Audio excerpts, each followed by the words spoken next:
Great. Okay, let's get going. I guess most of you, and I say most, will know all about Mello, but believe it or not, 19% that have registered for this event have actually never been to a Mello event or even our virtual events that took place in July before. In fact, 30% of you have never physically been to one of our Mello events. It all started literally nearly 15 years ago at a restaurant in Beckenham, which was called Mello. And we arranged evening events there, dinner events, so that many of us who were investing in companies had a chance to get to meet the actual companies. It's too long to wait for an AGM every year. It was nice to see if we could get them to do presentations in the time in between. So I set up a regular monthly Mello. It's always the third Monday of the month. And it became very popular. And we had at least 40, 50, 60. In fact, once we had over 70 investors at an actual dinner. We had dinner together. We had a company come and talk to us. We did questions and answers after each session. And we used to look at different aspects of the markets and how it affected investors. It became a really nice networking evening. And that's in a sense where we've gone back to our roots now. I guess lockdown and COVID have really increased the need to do things online. That's where Zoom comes in and all the different ways that you've probably been connecting with each other over the last few months. And it's amazing how it's changed things, even for Mello. I know we can't do the physical events, and you do generally really like those, I know. But even virtually, we're now connecting with investors who are keen on investing in UK companies. We're connecting with them all over the world. At the Mello virtual event that we had in July, nearly 12% of those that attended would have found it impossible to attend a physical event. They were in all sorts of places around the world. This event on a regular Monday, hopefully we'll be able to connect you in the same way. And we're going to try and make it an event just for you, the investors. We're going to make as much of it as possible interactive, questions. You'll be able to ask, polls, you can join. Give us lots of feedback. We're going to create separate meeting rooms on the Monday evenings for you to join together and ask questions to the directors if they're attending after their session. And we're also going to try and create real live entertainment for you.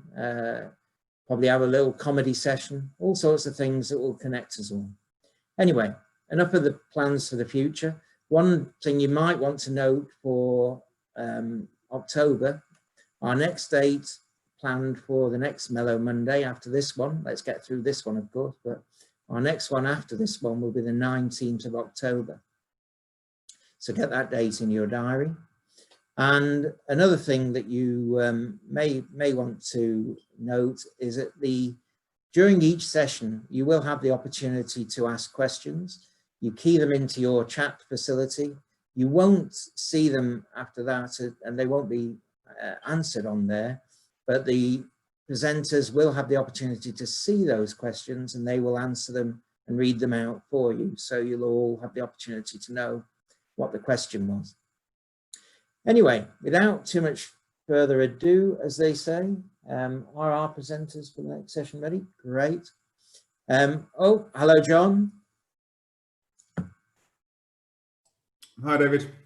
Excellent. Oh, and hello, Paul. Hi there, it's Paul here. Brilliant. Excellent. What nice backgrounds you've got. Yeah, I'm in a barn.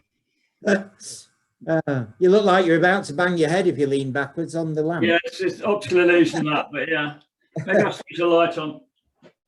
Oh, I don't know. Oh. Yeah, a bit better. You're really under the spotlight now. Yeah.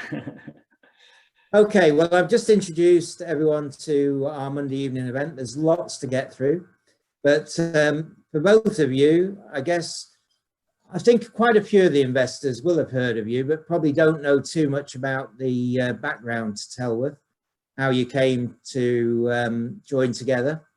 The other thing that most will not know about is your new investment trust, which is great that you've come along to talk to us.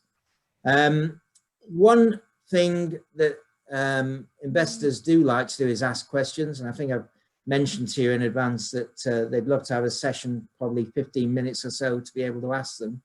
So I'll leave it over to the two of you to tell us a bit first about Tellworth and the new fund, and then maybe let them ask questions as well. Excellent. Over to you. Thank you. Thanks very much, David. I really appreciate that intro. So I'm going to ask my colleague and business partner, John, to share a presentation with you this evening. Excellent. Thanks a lot, John. So we've been given the opportunity here to talk to you about our new British Recovery and Growth Trust, which is a new investment trust. I think doing something very different to anything else that's out there. It's probably worth just starting with a couple of minutes on Tellworth. John and I have been working together for about 10 years now. We started working together at Cazenove, and then Schroders bought Cazenove, as you might remember. And then we set up Tellworth, 3 years ago. John and I have hopefully over the years made investors excellent returns by meeting a lot of companies, meeting a lot of entrepreneurs. And actually, when we set up Tellworth, it was a bit like we were on the other side of the table.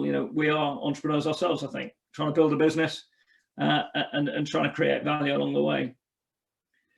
So earlier this year, I guess in the height of COVID, we had a lot of investors come back to us and say, hold on, guys, what can we buy to be backing the UK economy, to be kind of in this together from an investment perspective?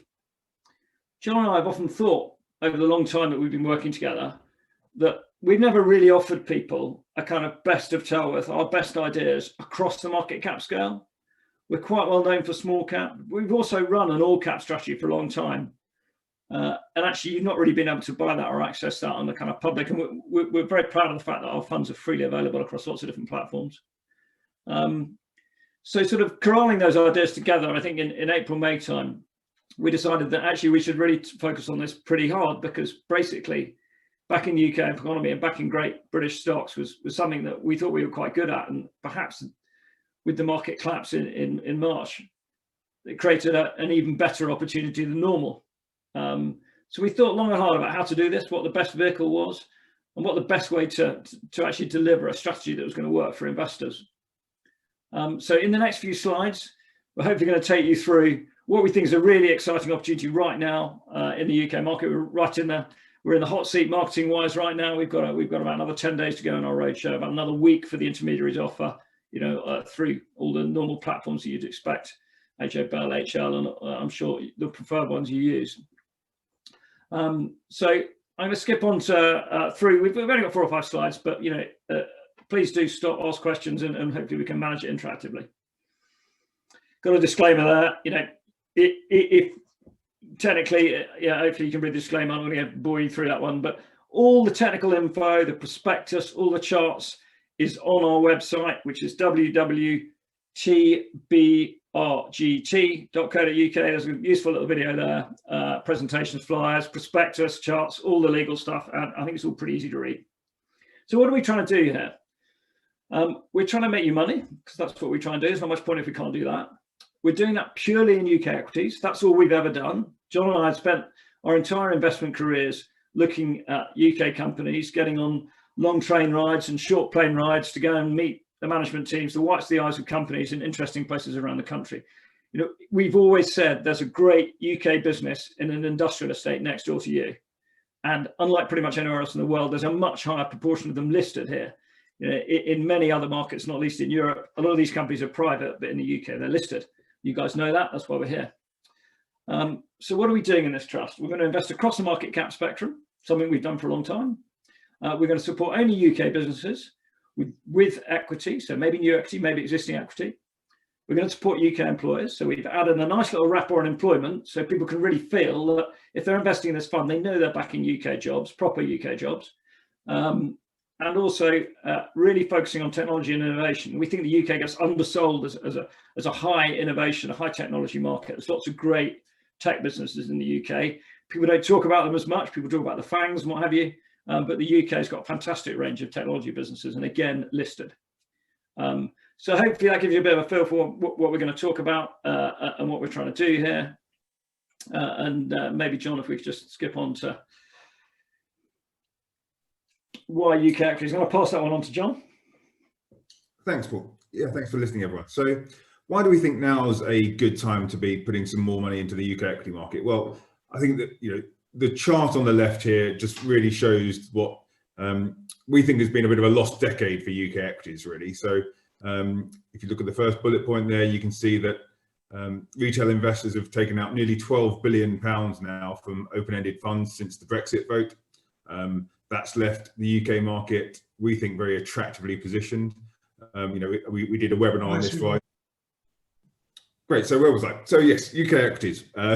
Yeah, we did a webinar for our institutional clients, and I noticed there's a few Q&As coming in. We'll be coming on. Unfortunately, these slides aren't available, but we will be coming on to talk about lots of stock examples in a couple of minutes, just so you're aware. So yeah, just on the UK equity market, really, we think there's been a lost decade here of underperformance in the UK, and we don't think there's any structural reasons for that. I think we can see why there are some reasons. Clearly, the Brexit vote, COVID, we can argue whether we've handled COVID better or worse. But you can see on the left-hand chart there that the valuations have got really what we think down to very attractive levels now in the UK equity market. This is a chart showing the UK versus the S&P. One of the pushbacks we sometimes get on this is that, if you'd invested in the S&P back in 09 or the all share, I think the S&P troughed at 800 points, the all share at about 2000, and they're both almost the same index level.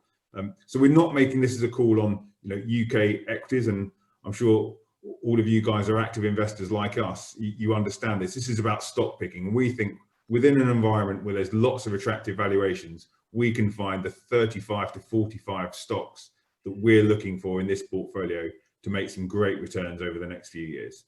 And actually, when we looked back in 09, the sort of targeted 600 stock universe that we look at Tellworth, well over 10% of those you've made 10 times your money in since 2009. So there's lots of chances to make great money here. And on the right, you can see the dispersion between the haves and the have-nots within the market. Again, the have-nots very much the UK domestics that we think make up the recovery part of this portfolio, and the haves, the quality businesses at the top, or the international growers. So we think there's a real valuation dispersion, which we think is very interesting for stock pickers like ourselves.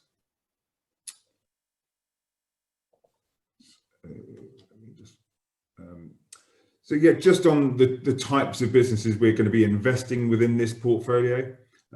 So as we said, this is a portfolio of our best ideas across the UK market.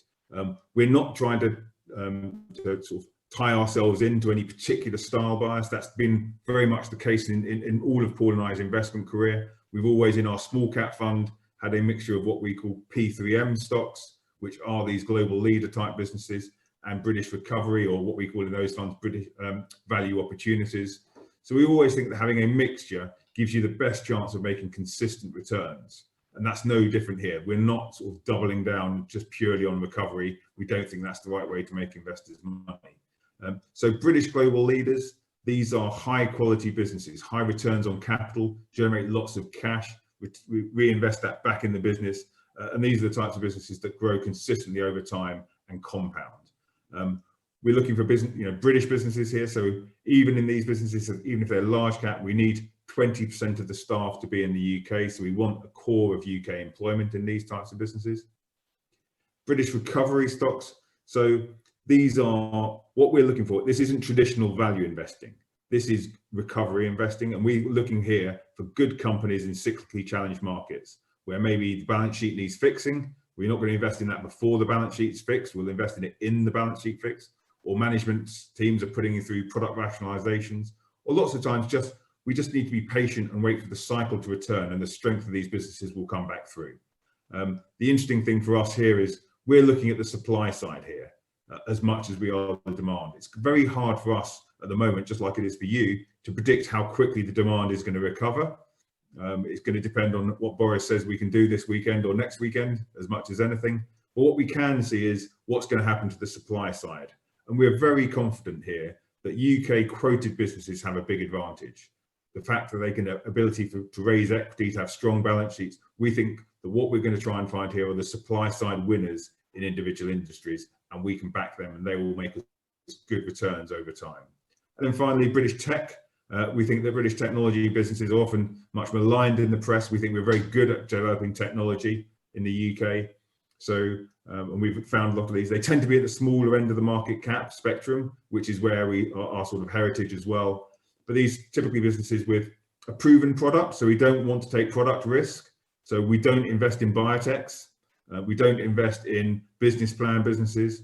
We want the product to be proven. It could have very early stage revenues, but it needs to have some revenues. So we're not taking big sort of binary risk. But again, we want these businesses to have 25% plus of their staff and that core IP in the market.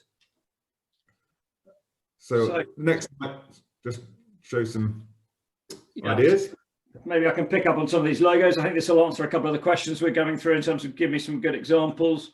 I think one other thing, just to pick up on one of the questions you come through, Penny, we define a UK company as a UK registered, UK listed company. It's a really important point because at Tellworth, we've only ever invested in UK registered, UK listed. We've never invested in overseas companies listed in London.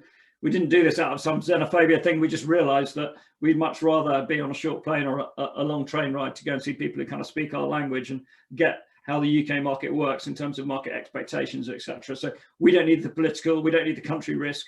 We've got enough political risk at home, but we don't need the country risk of going out to the other side of the world and having a Malaysian call center business listed in London. Doesn't mean it's bad business, but not what we do. So UK companies mean they're UK listed and UK registered. And obviously we've got the employment overlay. So you're not going to find the UK headquartered business with a little box office in St James's and nothing else in the UK. It's real businesses doing real things here. And so in terms of the breadth here, really important, as John said, is this isn't just about British global leaders being big, British recovery being mid cap, and British tech being small cap. So if you look at the slide, left to right is small to larger. So global leaders, over the years, we found some fantastic global leaders in Britain, and it doesn't matter where they are, what they nearly always have is a market leading product in their niche, the ability to grow the margin, consistent product development, investment in that world leading product, and generally management who own stock as well and get shareholder value. And some of you would have heard that. That's what we call P3M investing.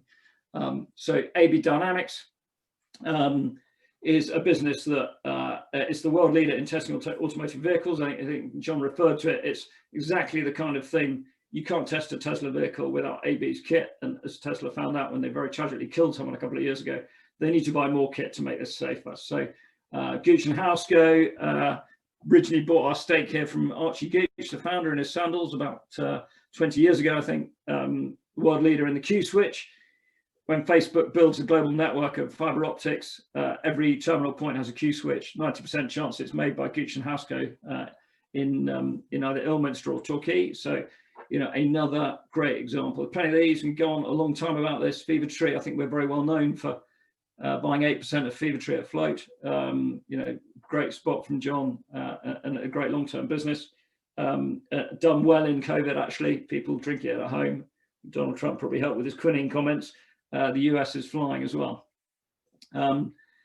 Amusingly, if you think that our global leaders are small to big, our British recovery, so as John said, it's about quality companies that are going to recover, that have had a really bad cyclical year or two, but we think they can get back out of the other side because they've got capital. So Everyman, I got confused when we had our interference earlier. He was talking about cinemas in the US or something. I was confused, but Everyman is the UK leader in what is loosely described as adult cinema. That's not adult content, that's cinemas that adults like going to. So comfy seats, good food and drink, raised money this year, like so many businesses got out there, raised money because it was listed, and come out the other side, Darwinian effect, against heavily indebted PE players in the sector.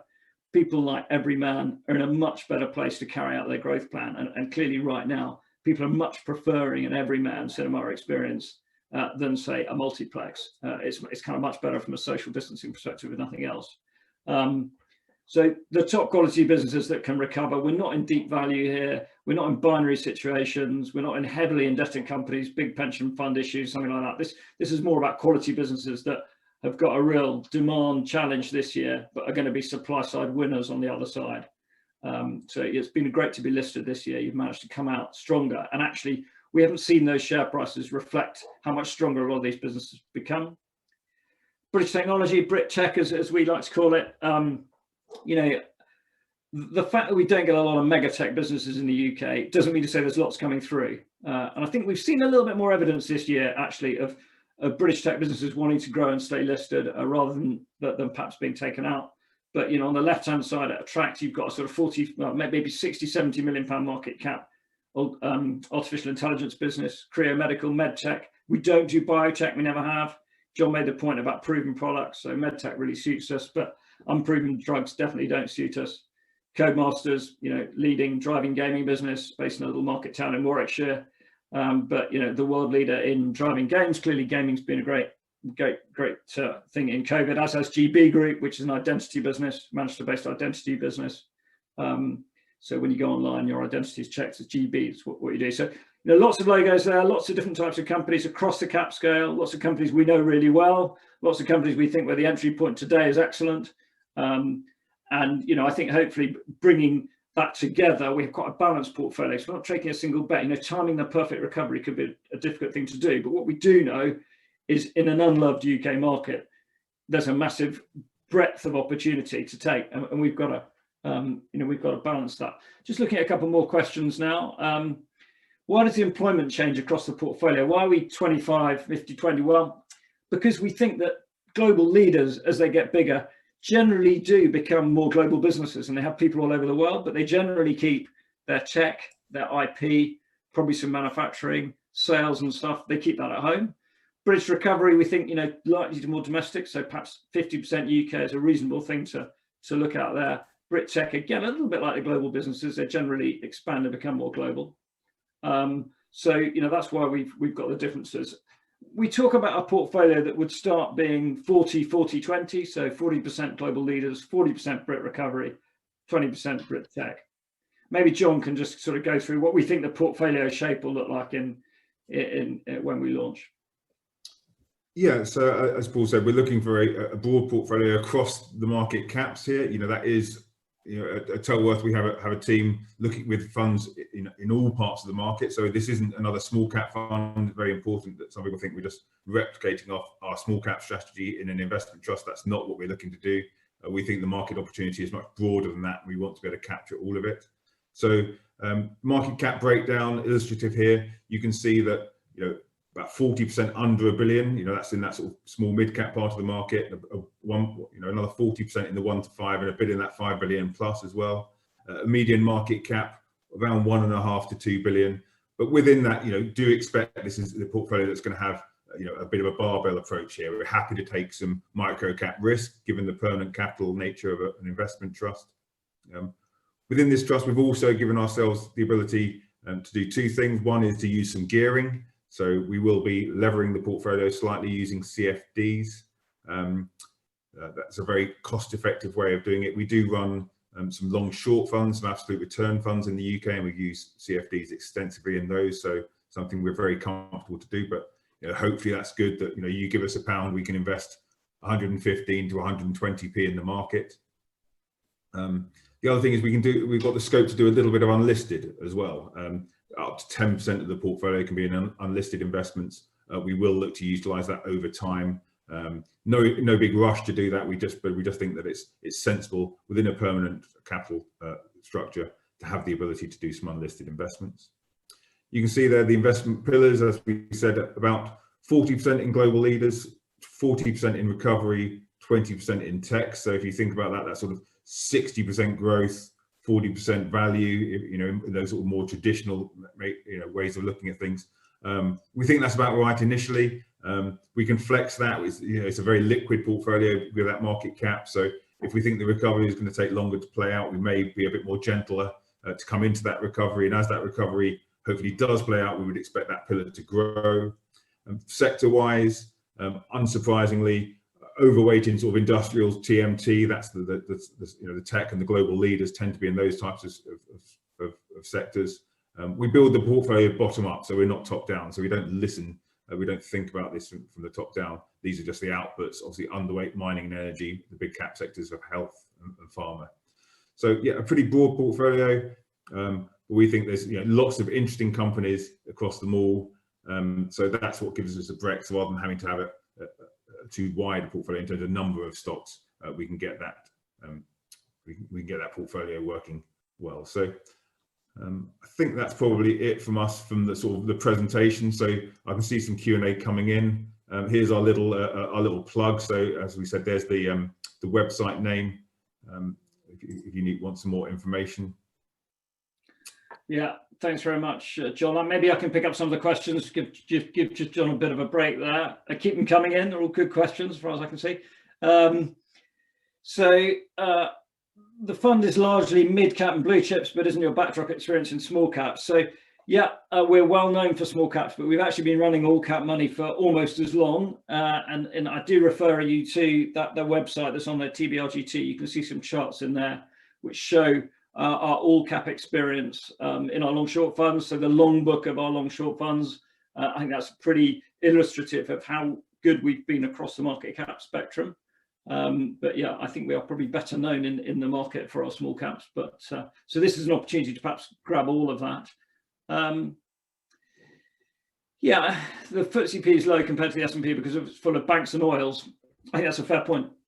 I think what we're trying to say here is that actually, if you look at sector-wise, sector level, and I know John has done a bit more work on this, and he can probably add a bit to my answer, that equivalent companies in the UK are on up to a 20 to 25% discount, even if it's a high quality staples business, will be 20 to 25% cheaper in the UK, just simply because it's in the UK, and the UK has become a bit of a persona non grata market for some people. And we think that one of the biggest drivers for this fund could just be some of those asset allocators just saying, hold on, this underweight UK has gone too far now, and small changes here is an enormous amount of money coming back into the UK market potentially.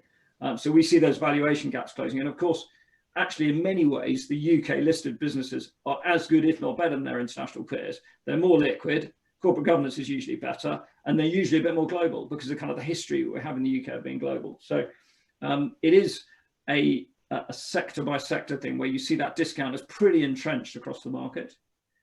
Just maybe add on that, I think there's a couple of questions about that, saying that the UK being cheap. So, how does that fit in with the sector composition?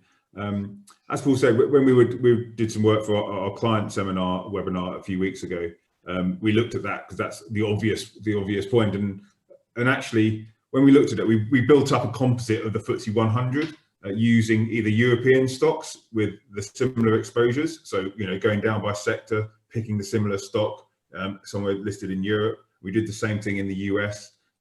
We did that by sector as well. And still at a market level, if you create that FTSE 100, it's about 10% cheaper if you make it up of European stocks. It's about 20% cheaper if you make it up of US stocks. And then when you look at those sectors, it's very similar actually across all the individual sectors. The one area where it's different, actually, surprisingly, is tech, where the UK tech sector is broadly about on the same type of valuation as the US and European tech sectors. But I think there's a couple of stocks in there that, a couple of people have mentioned them. But Ocado clearly is a big composition of that index, and that really drives that up. And clearly there are some stocks here where we understand the fact that you're still having to pay up for quality in this market. We're happy to do that. It's about having that balance of the portfolio, so we feel that we can have some more expensive quality businesses. If we really think they've got the returns on capital to demand that, they can keep compounding. We know that the market is happy to pay up for these types of businesses.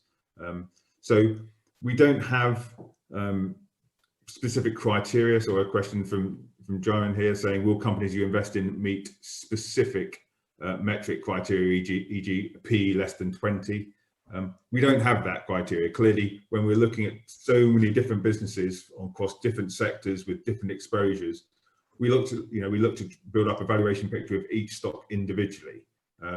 So the other thing that is pretty tough with at the moment is what the right earnings expectations are, or what year we're looking at. Clearly, a lot of those UK domestic companies that we might think of it looking very cheap, actually on this current year's earnings multiples are on very, very high multiples, clearly, because earnings have been have been obliterated largely by COVID. So we don't look at specific criteria in that sense. We're looking more at the quality of the business, the quality of the earnings, the recovery potential, and then assessing that with our experience against what we're paying for in the market, what we think where we think earnings expectations are for that business, and really, getting a grip of those. So we don't have specific criteria, although, we unsurprising to hear that, we run all the typical intrinsic value screens and a load of data work that we do that helps us make those judgments when we're looking at different stocks in different sectors.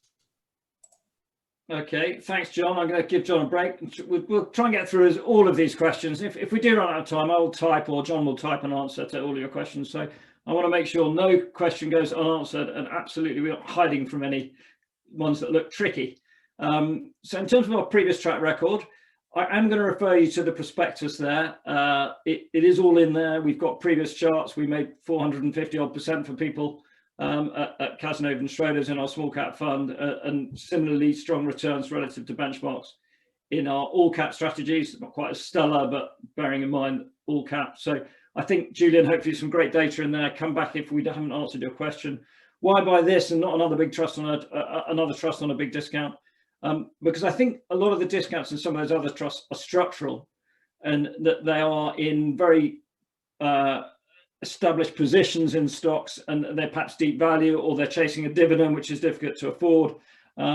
So I think to some extent we're saying, look, this is offering you something completely different. We're clearly going to work very hard with our discount management system that we've got in place, and the opportunities for you to give your money back at NAV at 3 and 2 and 5 years, and various things that we think are quite 21st century compared to some of the more traditional trusts. So, we're going to work hard to keep this NAV going in the right direction, but it's a very sensible question. We think turnover is about 30%, average holding period 3 years. That would be typical for one of our trusts. Dividend, absolutely looking to pay a dividend, but not in year one. So we would say that this will be paying a kind of 1.5 to 2% type yield, obviously depending on the NAV, but after the first 12 months, we'll start paying dividend. Dividend is really important to us, always has been. We're not income investors, but we love a dividend as part of the total return. And we encourage companies, even fast growing companies, to pay a small dividend. ESG criteria. Yeah, okay. So ESG criteria, I think that's something that we didn't mention in our brief presentation, but ESG is something we've taken really seriously. And it's all investment managers say that, I'm sure. We're actually quite ESG friendly from the beginning of our process. So, I think that if you think no mining, no oil and gas, we meet all our companies, we vote on all our companies, we engage with all the boards. We don't sort of broadly, we're moral high ground on a lot of this stuff.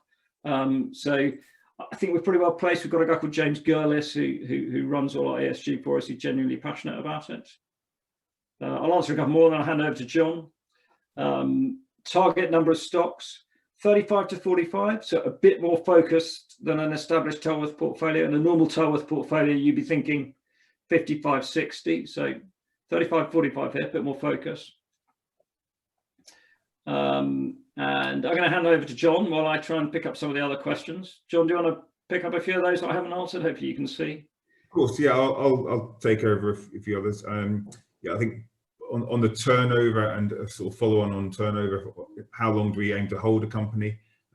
Generally, our investment horizon is 3 to 5 years when we're looking at businesses. I think in order to make sensible returns, you've got to take the longer term view. So that would imply, once we're up and running, the turnover will be about somewhere around 30-35%. I think we accept the fact with a fund like this, where you've got the you've got a mixture approach, so we're not just in value or quality. I think if you're just buying quality businesses and looking to hold them through the cycle and carry on, like some of the sort of famous investment trusts out there, you can clearly have much lower turnover. I think when you've got a more mixed strategy, you have to accept the fact there'll be times when you want to own more quality or more recovery. So we'll do that. One question I'm afraid we are going to have to duck is what return are you hoping to achieve? I'm afraid that the lawyers would kill us if we predicted a return on the fund. So I'm sorry, that's probably the one question that having been through verification, I know that we would get in trouble for that one. Just on the ESG criteria, I think that, it is ESG has become very important in all of our processes. I think that, you know, we've been, you know, in terms of the employment screens that we've got in here, we've also got, we want them to be good employers as well. So, you know, we do look very carefully at, you know, diversity within employment. We look very carefully at, do they pay living wage?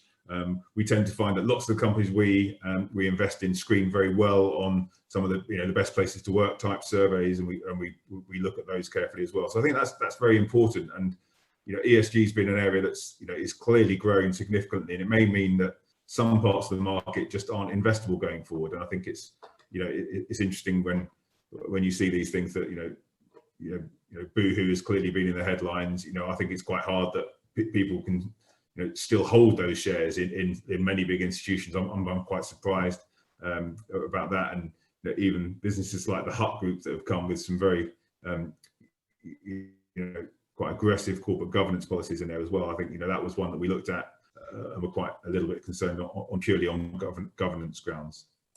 Another one, on the 3 buckets, leaders, recovery, technology, which has driven the most returns for your funds, and isn't the recovery bucket relatively high risk? Absolutely, I think, but investing is high risk. I think, you know, if you're investing in young technology businesses, they're high risk. You know, the leaders is probably the safest part, but you're clearly having to pay up for that. So I think, you know, when we're looking at recovery, I think hopefully we've shown you that, you know, we have a different way of looking at it. We're trying to look for winners. So these are good businesses in cyclically challenged markets. I think it's important that this is, you know, this is a permanent capital vehicle, so we can take that longer term view. So I think that, you know, hopefully we can manage the risk by investing in good businesses and having an active ownership, being well engaged with those businesses. These are businesses we know well. You know, we're not having to go out there and find new businesses in the recovery sector at the moment. So these are companies that generally we've held in the past and understand how they operate, or we hold them now in some of our other funds as well. So hopefully that's sort of that cyclicality. There was another one about the cyclicality of the earnings. Hopefully that's answered that as well.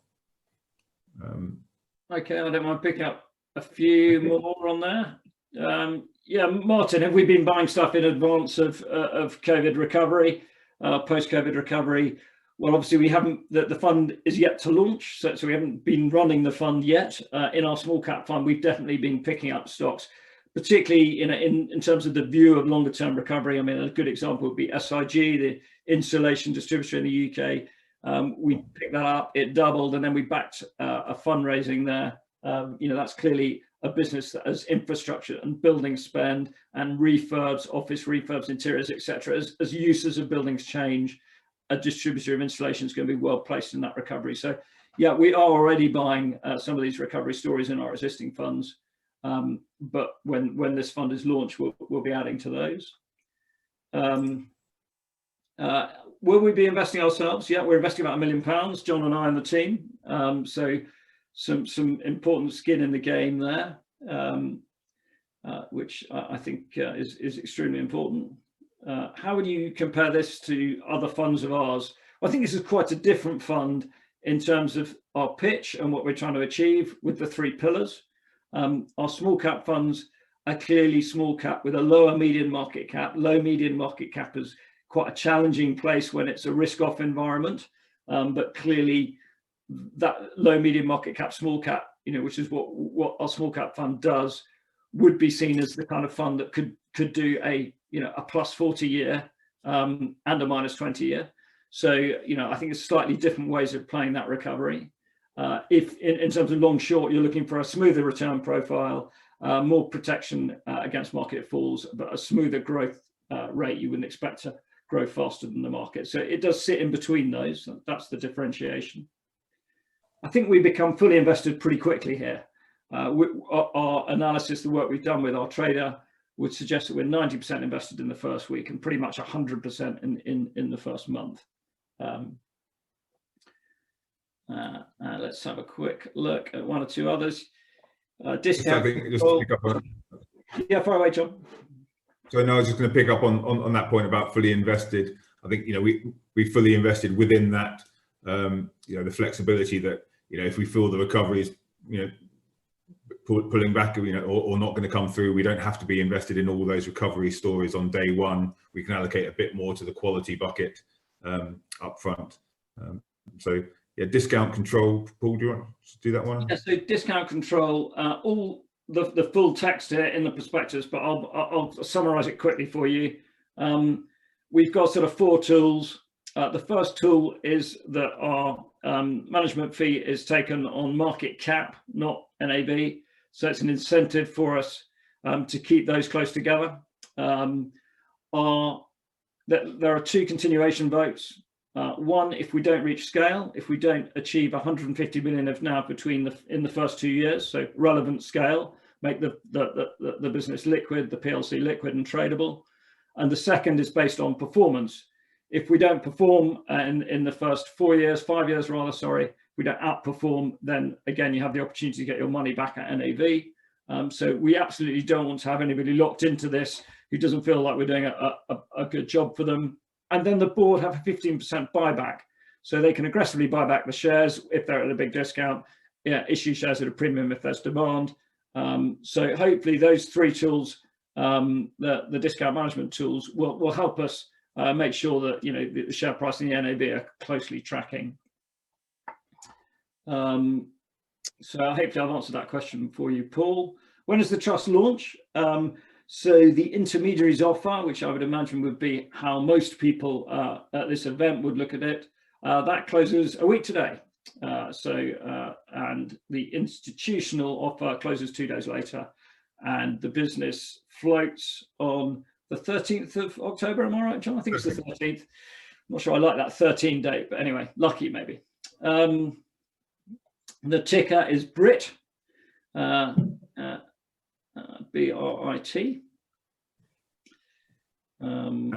Yeah, I think obviously, I noticed David's come back in the room, so I think we're probably coming up against our time. So we will try and answer some of these questions on the Q&A by typing the responses. But I think, David, did you, as Paul said, that the website is on there, so it's www.tbrgt. So if you need some more information, and it should be on the Mello thing. So David, I don't know if you had any questions for us, or? Yeah, I mean, certainly from my side of things, I think that was great. And thank you, John. Thank you, Paul. I'm sorry about the interruption. That was our analyst insider that's due at 7 o'clock. I don't know how he got inside and started his analyst work ahead of time. But anyway, it just shows you how we're inclusive here and we let everybody have a say. Well done for answering so many questions. I mean, I as you can see lots more still to be answered. So thanks for hopefully getting back to them. And we've got 250 currently on the webinar. So amazing. We can attract that on a Monday evening. So well done to you guys. Maybe it's a 10% discount you're offering to all the Mello people to the investment trust. I'm only joking. I'm only joking. Anyway, it's excellent that you've answered those. I've got one for you, which probably is back down to your experience, as we're all pretty much on the call of small and mid-cap investors. Could you give us maybe from the 2 of you 3, not tips, and not companies, but just ways that you feel that over the years you've gained an advantage, bits of knowledge, 3 reasons why you feel you're ahead of the game? Okay, so I think that for a professional investor like us, we've got to add value, and by doing that, it's things like engaging properly with companies, having those conversations with chairmen, visiting companies, making sure that we're going to see the whites of the eyes, kicking the tires on the ground, going to the factories, not necessarily the factories they want to show you, but the other ones. And I think it's also actually having a very strong network across the market. So working really hard to make sure that if you're a good PLC and a company that wants to have a good shareholder base, that we're the kind of people you want to come and see. And so we get that access. So, when there's a great opportunity to buy those shares, then we're there and we're known as good long-term investors. And I think there's one other thing I'll add, which is number 4. I'm stealing John's thunder. We've always run long-short strategies next to long-only. and every fund manager in the world, including me, is better at buying than selling. But we've got that short selling discipline, which I really think helps to tell you, helps to guide you when a stock's run too far and it might actually be a sell. Sorry, John. Great. Well, you've taken them all, Nick. I mean, yeah, I think company access is our big advantage. We spend a lot of time meeting companies. It's what we do. So I think it's that the amount of time we get to spend with the people that really run the businesses. So these are, we meet 3 different companies a year. So that's probably 500 or so company meetings at least. So I think it's that access that really builds up our and that breadth of access to different companies from so many different industries, I think really helps us. So I think that's excellent, excellent. Well, thank you, John. Thank you, Paul. John, you're going to be staying on to join us a little bit later in the bash, which is great because that's one of our very, very popular sessions. So it'd be good to have you in that. And the only other thing, it would be great to maybe get to hear from you again in about 6 months' time on one of our Monday sessions to hear how it's going. Yeah, that would be super. Well, thank you very much for John staying on. I'm going to jump off and answer as many questions as I can. Yeah, there's lots there on the system now. Thanks very much for your time, everyone. Any more questions, put them on there. I'll do my job. I can't join you later, but I'm sure John will do a sterling performance at the bash. Thank you very much, everyone. Have a good evening. Thank you. Okay, well, we move on now to our next session, which is Karin Schulte from ShareSoc. Karin has been involved in ShareSoc now for, I think, just under a year. It's really good that we have someone who is happy to take up the reins and run a few of the projects that we have. I think most of you will have heard of ShareSoc, but if you haven't, make sure you join. It's a great investor organization. I'm biased. I was thankfully one of the founders in the very early days, and I'm still a director.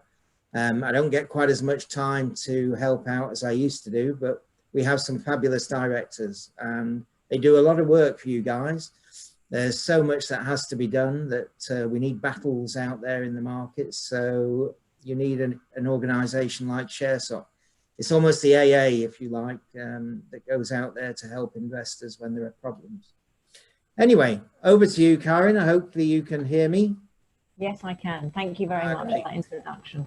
No problem. Karin's going to tell you all about the masterclass season that we've got ahead over the next 2 or so months. The masterclasses have been set up by Karin and they look very interesting to me. So hopefully most of you will want to engage on them. And she will be doing a poll straight after her talk. So be ready for that. Okay, Karin, over to you. Great, thank you.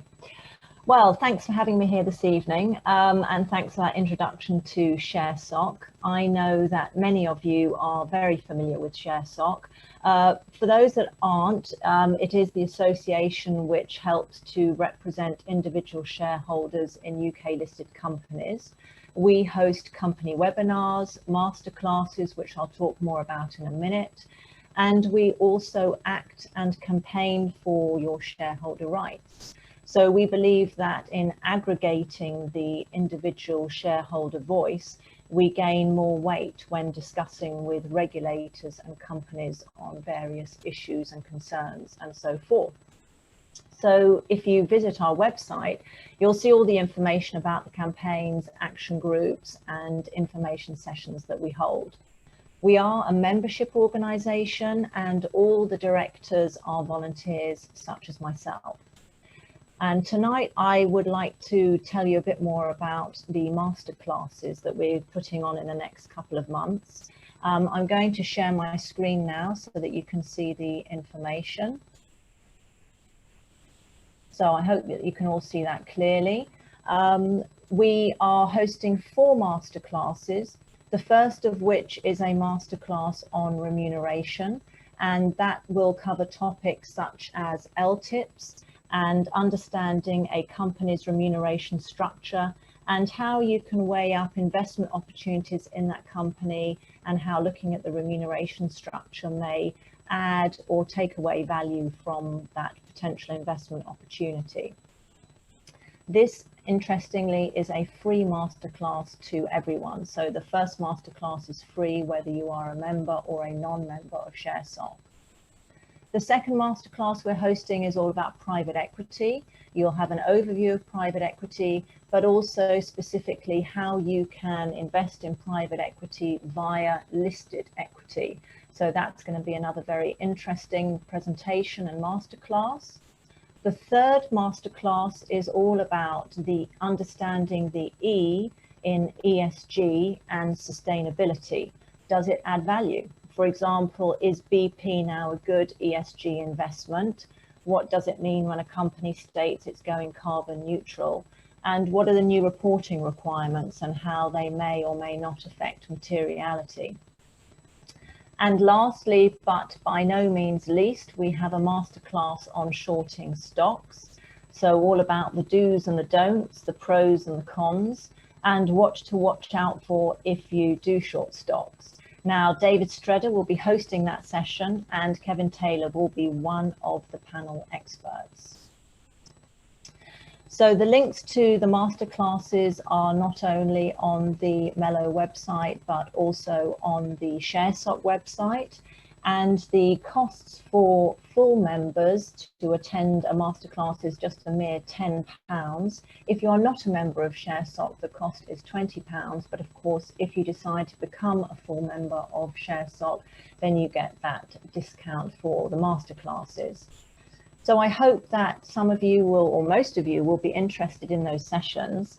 And we're going to hold a short poll now. And I'm not sure if you can put that up on the screen.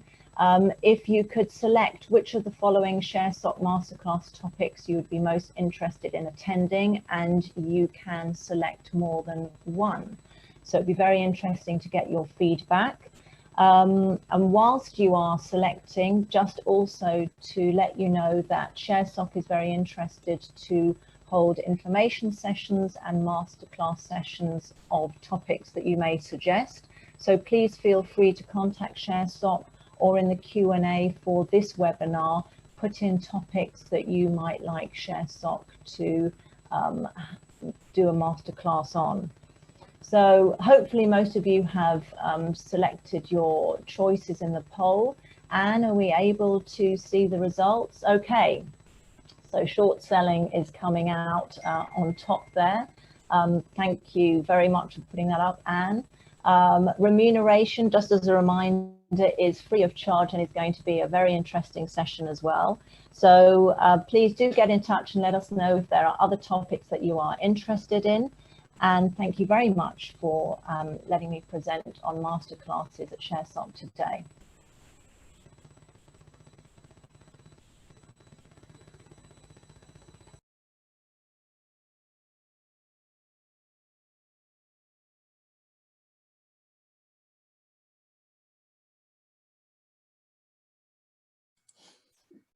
Great. Sorry about that. Excellent. I saw the poll. That worries me because I'm hosting the short selling masterclass, so it looks like it's going to be busy. Karin, have you any idea on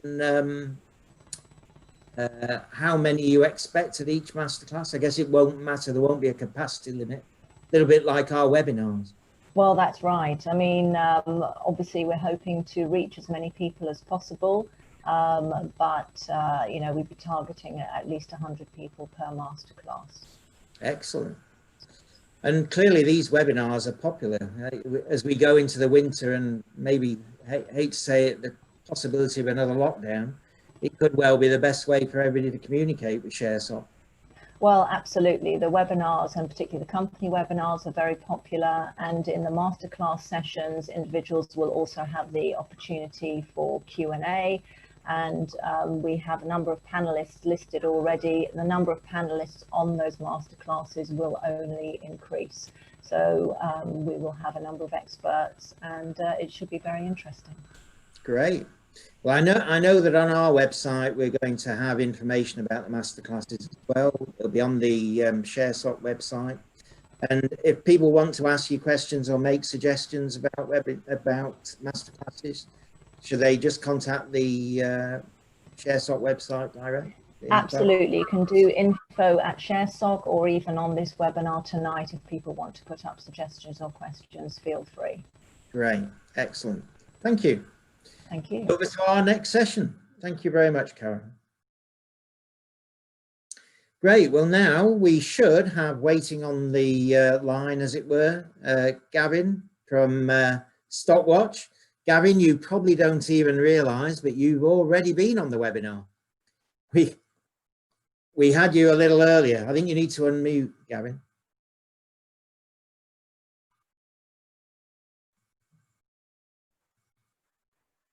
Mute.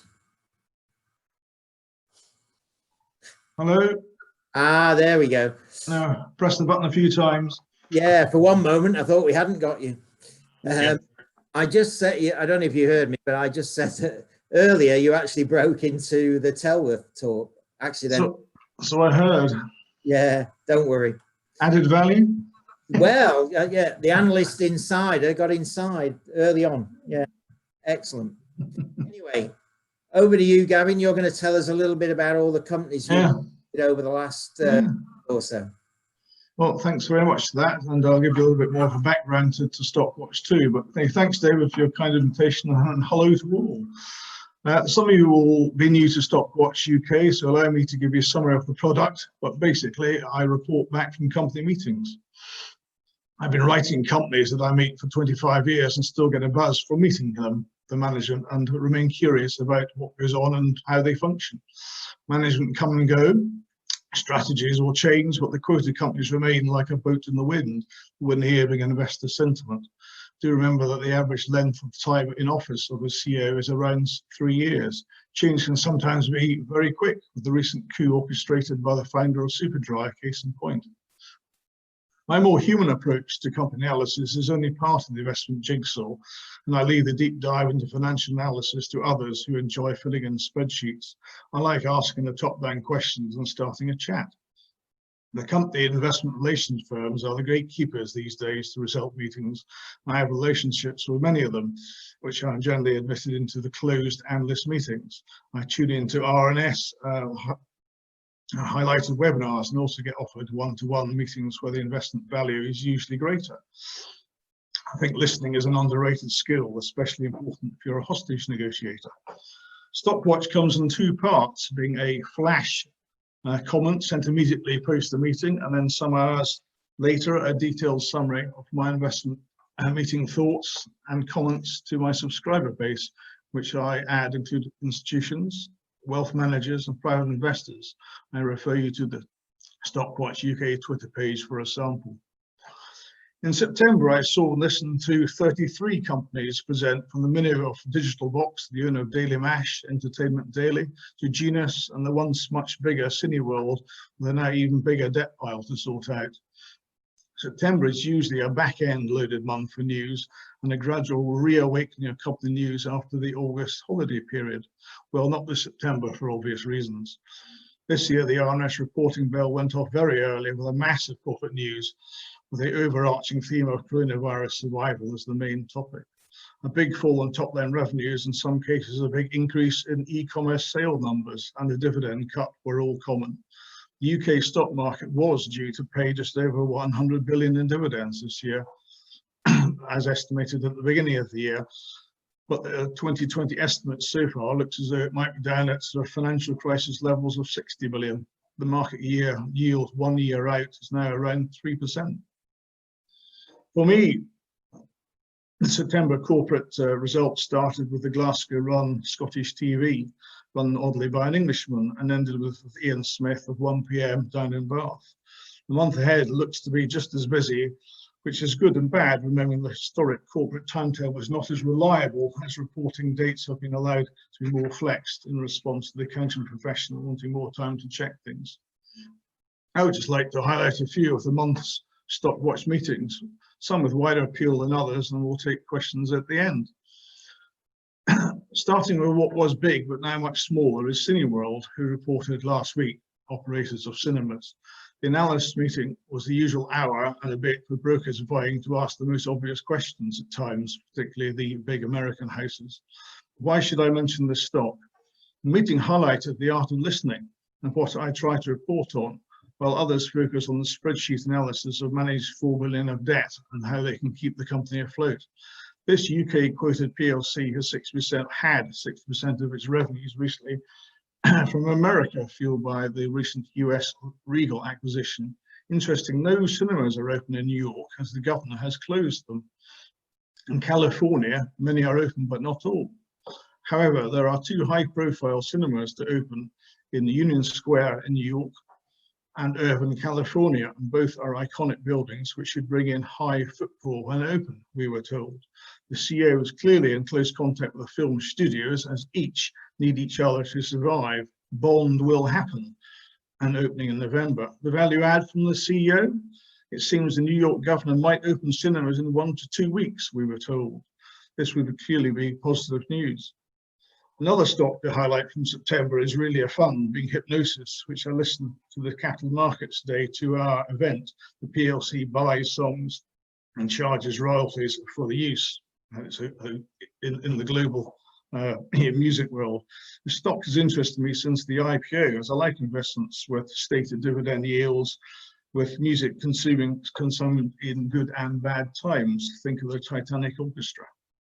The fund manager is referred to as the Merc, who I have met a few times, and he has successfully raised about £1 billion. Stock is now 250 entrant. As shareholders now own around 71 music catalogues and growing, including recent song catalogues purchased from Barry Manilow, Blondie and the Pretenders. In the last 2 months, 420 million has been raised, most recently 116p to buy more songs. The CEO is aiming for a 2 to 3 billion market cap company. At present, it's about £1 billion. The main feature of the Capital Markets event to me was the time given to the valuation methodology, which drives the NAV, which drives the share price.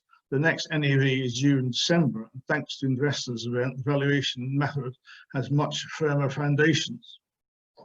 Excuse me. Superdry had an interesting results presentation. Until recently, had 100 million market cap with 50 million of cash in the bank. Shares have rallied nicely since the numbers, with the old founder, Julian Dunkerton, now the returning CEO, spending a lot of time to explain the autumn-winter 2020 collection in detail, and I mean real detail, and the science behind the customer offer and profiling. Since then, the collection has been released and the share price strongly up today. Here, the website is actually the best form of research, you can see. So by attending the meeting, an insight into the new strategy was gained and an important future collection explained. This is a make or break collection. There will only be 2 collections a year, saving money and time, with capsule collections between to keep interest. The new puffer jacket will be insulated by 10 used and shredded plastic bottles, with the PLC needing 30 million bottles in total. That's an ESG fact for investors. Clearly, e-commerce sales are vital, and the stores are actually more integrated than many in the internet offer. The brand reset was well explained and so much easier than reading about it. Oh, and on rents, Julian just dropped in that rents are down 50%. That's some going, and he didn't mention any nasty comments about landlords. Moving on to Fever Tree, which I know features large in many people's thoughts, investment thoughts. The share price has clearly tumbled in the past year, but probably was too high anyway. They had interims in early September, and the city institutions problem was actually the growth, or estimating the growth of US over in America. Now, the first half results not only had a lengthy presentation from the CEO, but also had the US MD speaking from the middle of the night to answer the growth question. Like the UK, the US on-trade business has collapsed, while the off-trade sales, like again in the UK, has exploded. One sort replaced the other, but the US concerns exist when American revenues was only up 39% to 27 million quid. The UK revenue was down 20 to 48. Perhaps the city's been a bit picky here. The PLC even gave full-year estimates, which is actually rare these days. There will be a US production facility coming on stream in the 4th quarter. There were many US distribution deals discussed, including Amazon and local liquor stores as well. And the 4 American mixer drink strategy was explained in detail. It would seem that all trendy American cocktails now have a Fever-Tree mixer. Details gone into American marketing and distribution at the meeting were high, deliberately so. Impression was given then that there is no problem in America, but clearly time will tell. Lastly, 2 interesting minnows from this month's meeting I would highlight are E-Energy and Myriad Advertising. E-Energy has a 9 million market cap and recently reversed into Alexander Mining and sold the inherited mining staff to focus on installing LED lighting as a service. Myriad has a 76 million market cap, now under the care of a new and highly experienced French advertising CEO. Both CEOs are compelling presenters, which might of course be dangerous, but the business cases are very interesting. Myriad has amazing artificial intelligence advertising technology that needs to be seen to be believed, basically about product placement in the new world of media, where you do not really realize your rival is actually being sold something. Yellowstone Advisory had a post-results webinar with the CEO where it became clear that the CEO is spending lots of time with the American global advertising giants, hoping to get one of them to sign up. And his comment there was, if one signs up, the others will, for fear of losing out. Watch the webinar, as the picture here is worth 1,000 words. Just lastly on E-Energy, is that the #1 LED lighting installer and designer in the UK schools market, also big in Ireland. And with an external financier capability, can save schools energy bills in the long run, but in the near years uses the LED bill savings to finance their installation costs. The schools get the installations for free, paying what they're already paying minus a little, but on a reduced scale until the payment period is over, which is usually about 5 years. When speaking to the CEO, who is clearly rapidly edging towards real profitability and had a good time over COVID, schools were closed, they went in. It's clearly rapidly changing, and the recent takeover of the rival UK installer has gone well, with the selling management potentially earning 18% off E-Energy if all goes well for them. The PLC hopes to extend into energy management and has a heat pump trial going on too. They have some money in the bank, but clearly will need to raise some more to grow. The institutional interest these days is growing, and N+1 has recently been appointed as a corporate broker. It's a little bit of a roundup for some of the companies which I have seen, and I will now take questions, and thanks for your time. Okay, Gavin, thank you. We've only actually got one question for you, Gavin.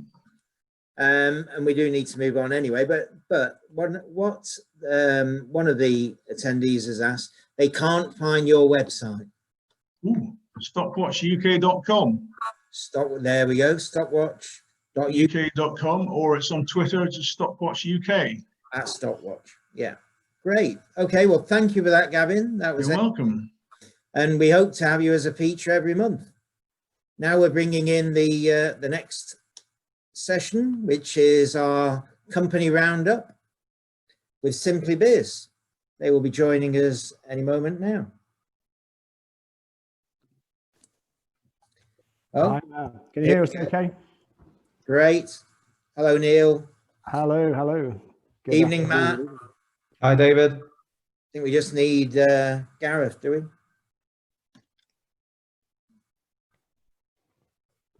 If Gavin's sticking around, he can help us. Yeah, I think Gavin wants to be involved in this one.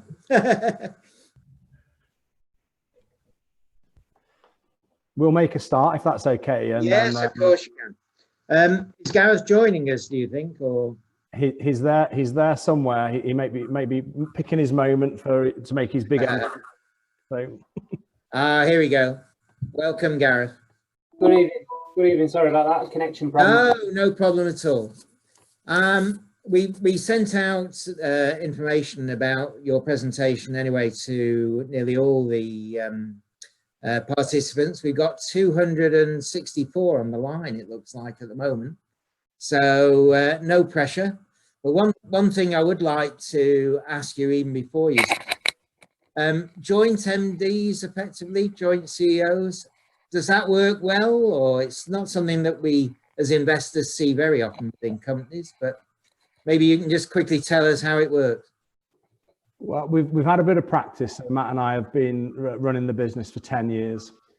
So we've managed to iron out all the kinks. Right. So yeah, it goes pretty well. And I think we do quite well, don't we, Matt? I think we do, Neil. I hope so. We have also been with the business since inception, David. So we know it well. We're used to how each other works. So we find it works for us. Excellent. I'm sure it can be a recipe for disaster with the wrong combination. This is where you fight over the questions to answer. Yeah. Anyway, great. Well, the questions will come through to you during the presentation, but if you want to pick them up and answer them, but repeat the question, as you know, that would be great. Thank you. That's wonderful. And I believe you'll be able to see the presentation on screen as well. So obviously we'll give a nice narrative, but there'll be some background information on screen for those of you that can see it. So yeah, good evening. Hi, I'm Neil Stevens, Joint CEO of the Simply Biz Group. And it's great. Thank you, David, and the team at Mello to give us the opportunity to come and talk to you this evening. We've been out to Mello a few times, love the event, and fingers crossed, you know, that we'll return to either the Chiswick or the regional one soon enough. So quite a simple presentation, really. We want to tell you about the H1 highlights, talk a little bit about financial performance. It has been a very unusual time for all businesses. Much more than that, though, this has been a period during which Simply Biz has massively accelerated the digital strategy. So we're kind of looking forward from where we finished up at the end of H1. Gareth is going to take you through some of the financial performance in more detail, so you can understand the ins and outs and what to expect continuing, and some things that have been quite one-off. So I think, you know, he'll give some great color on that. And then Matt is going to talk about the clear strategic focus we have in the future. We've got a great business with an awesome customer base. So what are we going to do to deliver some value for shareholders as we go forwards? So I'll make a start.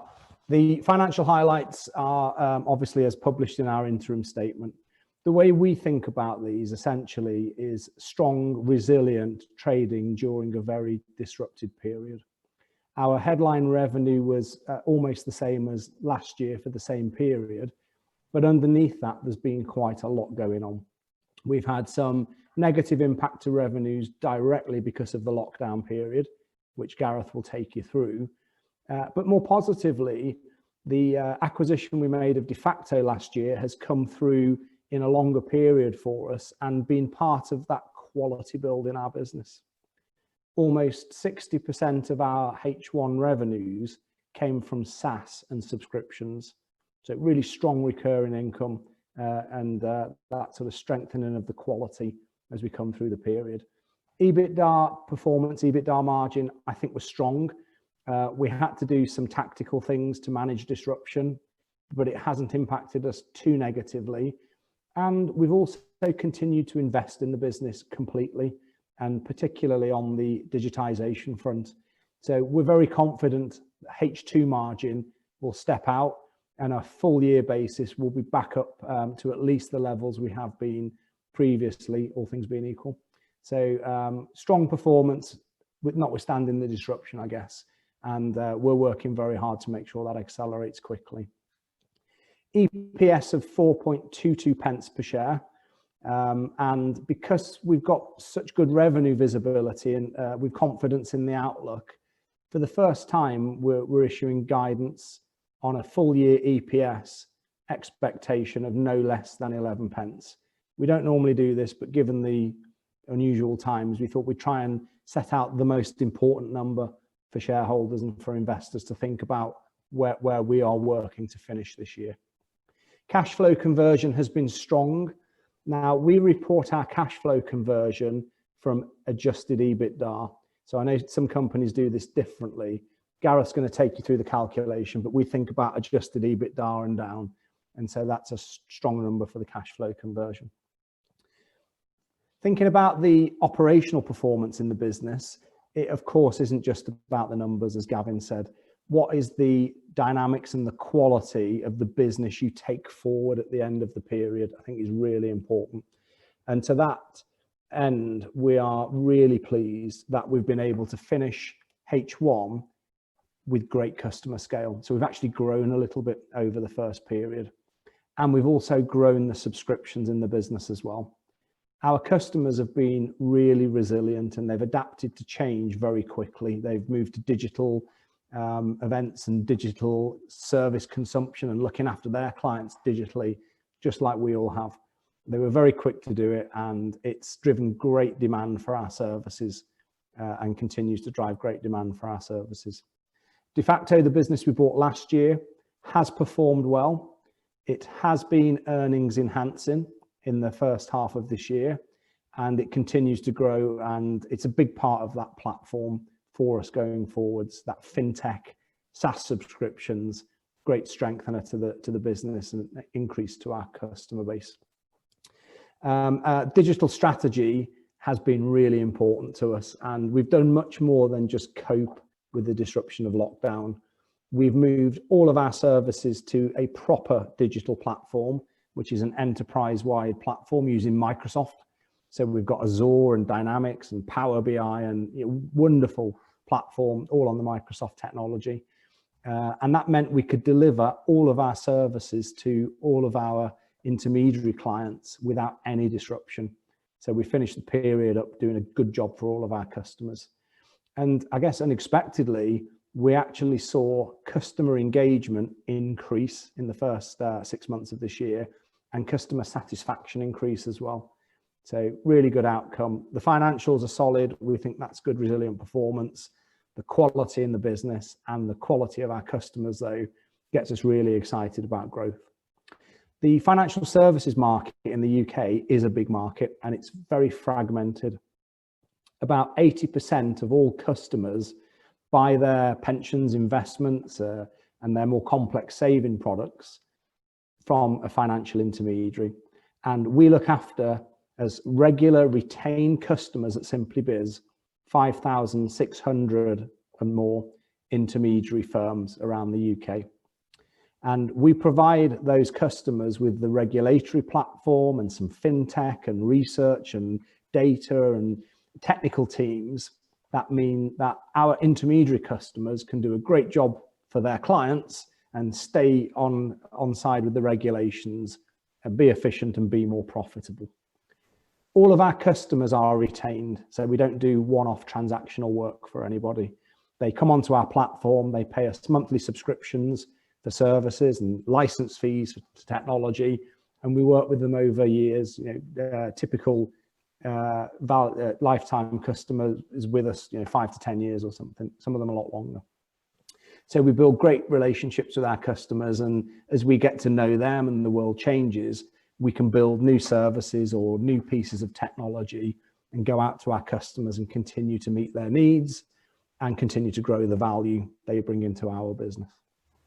On the financial institution side, we support over 400 financial institutions, pretty much every household name you could think of. And they use Simply Biz to help them reach that intermediary market. They need to get data on the market. They need to understand who the firms are and how they work. They need help with communicating their messages, delivering training, product data, product research. So we're there in the middle, helping the financial services market connect and work more effectively. And again, the financial institutions work with us on an annually repeating basis. The vast majority of them will have worked for us for many years. And they're, again, great relationships and great customers. And this combination of our customer sets is what really excites us about growth. And coming through this period with an even better, bigger platform to service them is what excites us about growth. Simply Biz has market-leading scale in this market. We are the biggest intermediary service company, support company, and our platform has unrivaled breadth. Since we bought the de facto business and put all the technology alongside all of our regulatory and support services, we are unrivaled in what we can do for our customers. We've been working and will continue to work on developing quality revenues. So we want as much SaaS and subscription in our business, essentially. It's currently nearly 60%. That's one of our key metrics as we go forward, building recurring good cash flow revenue models. We want those to come through at strong and growing margin. And we see that, happening straight away as we move into H2 and we start to work back from where we are right now. And the accelerated digital strategy gives us that great mix of lots of loyal customers, fantastic sector, huge market potential, and the ability now to accelerate some of our growth, accelerate some of our margin growth, and fundamentally we focus on earnings growth, the business delivering growth in quality earnings to our investors. So that's been a little run-in from me, and hope you found that useful and informative. I'm now going to hand to Gareth, who'll put some numbers on the financial performance. Thank you, Gareth. Thanks, Neil. Thanks very much. Good evening, everybody. The group delivered a resilient trading performance for the period, with revenues of 28.9 million, broadly consistent with the prior year. We delivered revenue growth in both our intermediary services division and our fintech and research division, offset by the impacts of COVID-19 on our distribution channels division. The group delivered a robust EBITDA margin at 25.5%, with some negative operational gearing from our valuations business that was locked down during April and May, offset by group-wide cost savings that were swiftly initiated when we got into the COVID period. The group delivered adjusted EPS of 4.2 pence per share over the weighted average shares in issue, and delivered a strong free cash flow conversion at 65%, which allowed us to reduce our net debt down to 25.8 million at the end of the period, as well as paying our FY19 dividend, which we paid earlier this year. Just moving over to the next slide gives you a bridge of our revenues for the period, and you can see in the dark blue the impacts of COVID-19 on our distribution channels division, with our valuations business, which provides physical valuations for properties, locked down during the April and May period when we couldn't do any work, and we accessed the government's furlough scheme to offset the costs of those surveyors. Also within the group, the social distancing restrictions restricted our marketing service events. Across the UK, in a year, we generally deliver around 400 marketing events across the year, and the lockdown restrictions that came in March meant that we had to cancel a round of our events. Since around May time, we've successfully initiated those meetings onto a virtual platform, and they've been successfully delivered for the product providers over the last 3 months, and we expect that to continue for the rest of this year. Offset against the impacts of COVID-19, we delivered 6% revenue growth in our intermediary services division, where an increase in the number of members that we serve, as well as an increase in the cross-sell and upsell of services to our current and existing members, helped to increase our revenues. We also delivered underlying revenue growth in the fintech and research division, as well as having de facto for a longer period, so 6 months in 2020 versus 3.5 months in 2019. Just moving you through to the next slide, which gives you a breakdown and a bridge of our adjusted EBITDA for the period. And you can see the impacts of those revenue reductions being offset by the cost savings that were initiated across the group, as well as where we accessed the government's furlough scheme for the surveying workers. The revenue growth that we delivered in intermediary services and in fintech and research converted through to EBITDA growth in them sectors as well.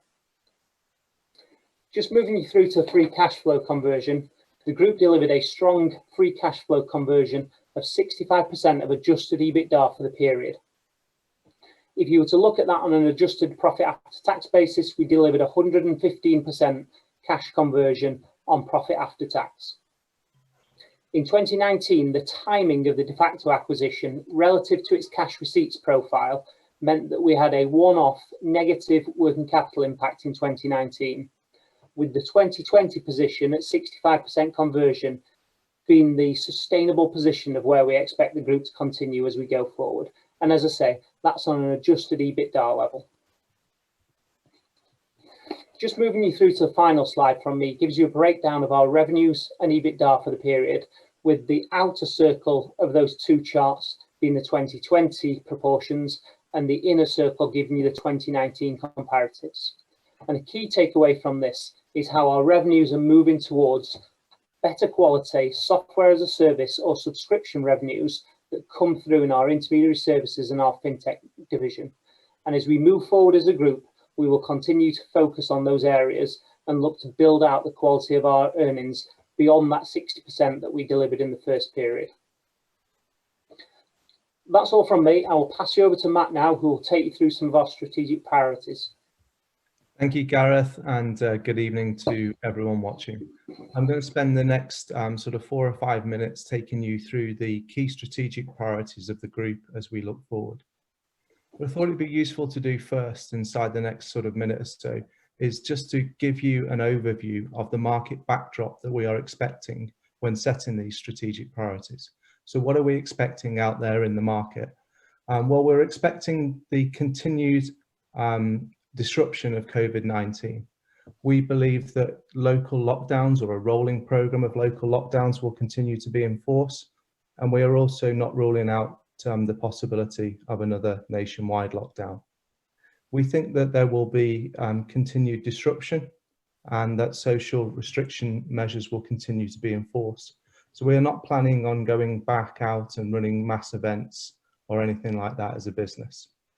We're also a little bit more bearish on the housing market than some. We do see great lead indicators from the likes of Rightmove and Zoopla. There's definitely interest in the property market. And we also see mortgage applications coming into the business at a fair old pace.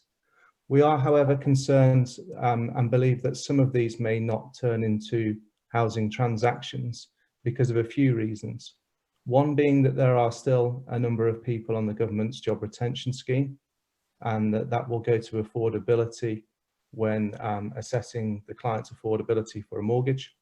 And the second thing is that some of those people on the furlough scheme may not make it back into full-time employment, which will again go to affordability. And the third reason is that we're seeing lenders constantly come into the market with high LTV products, fill their buckets up for a few days and then come back out of the market. And we think that is potentially damaging to market sentiment. We've also seen today some news out on the state of the first-time buyer market. So we do see the strong demand coming through, but we're just not absolutely sure whether that'll lead through to completions. So we're quite bearish on the housing market. As I said, we expect social restrictions to come into place, which will mean the vast majority of our customers and our staff will continue to work from home. So as we move forward now and look at the key strategic priorities of the business, what we want to focus on over the next 6-12 months is the continued acceleration of our digital delivery. You've heard from Neil that all of our clients now are consuming all of our services in a digital way with a higher level of satisfaction. So we need to continue rolling out the digital platform that we have within the business. We also want to grow the value that we drive from each customer. So we have new customers coming into the business and we have grown rapidly over the past 18 years. We also have some customers that take 1 or 2 products from us, and then we have other customers that take more. Our job as a management team is to grow the value per customer by increasing the number of additional services that we sell to our clients. We're also now, through the strategic acquisition of Defacto, able to provide services to higher value organizations and higher value clients. Those of you who've attended Mello over the past couple of years and have seen the business will know that we support financial intermediaries and primarily have supported the small to medium sized business. Through the acquisition of Defacto, we're now able to provide services and fintech to a much larger customer base. So we are currently out there pitching for larger customers. We are winning pitches for larger customers. And with the advance of our fintech service, we're now able to provide a complete full service to those clients. And I'll show you what that looks like on the following slide. Effective cost control is a key part of our priorities going forward. We need to make sure that we keep our teams light and agile. We need to make sure that we keep our development cycles short and that we test and learn quickly. And then finally, that we manage our cash and capital efficiency. As Gareth has talked about, we throw off quite a bit of cash as a business. So we will use that cash to pay down debt, and we will also use that cash to invest into digital delivery. So as we move forward, our platform now, through the acquisition of Defacto, gives us something unique in the marketplace. Simply Biz used to provide the services listed on the left-hand side of this diagram. And since the acquisition of Defacto, we are able now to provide a full fintech and services platform in the marketplace. We do have competitors for each one of the boxes that you see listed there. And so we have competitors, for example, for regulatory services, and competitors when it comes to financial planning products. But there isn't anyone out there in the marketplace that can deliver the full range of fintech and services that we deliver as an organization. So our job now is to capitalize on that. Our job is to take previous services that were people intensive and delivered by people and convert those into RegTech and deliver them through new modules on the platform. Our challenge is to stretch that platform in two ways. One, to stretch the number of services that we're able to pipe through the platform. And secondly, to stretch the platform up so that we can service higher value clients with more complex needs that center primarily around data and MI on the advisory base that they look after. So we believe that by investing into the platform, we will be able to increase the number of products that we sell per customer, service higher value clients, and therefore improve the margin going forward. So in summary, from all three of us, we believe that we've demonstrated strong and resilient performance throughout the first half of 2020. It has been a tough 6 months. COVID has disrupted our business in a number of ways, and they have been outlined, and they predominantly focus on the surveying part of the business and also some of the events in the early days. But importantly for us, what we've done is we've preserved scale throughout this period of time. We have actually grown our customer base, and the revenue that we now generate, this almost 60% of SaaS and recurring income coming through, has improved the quality of our earnings, and we've delivered strong margin as well. And we haven't just used that time in COVID to cope. We haven't just used it to try and provide, video-based and Zoom-based services to our clients. We've actually used the time to build and accelerate a full digital platform. This is the kind of advancement that might have taken us 4 or 5 years to convince our clients to come on the journey with us had it not have been for COVID. So we have delivered to all of our customers. We've improved the quality of our customer journey, and we really have set this platform up for growth. Thank you very much, and we'll now take questions.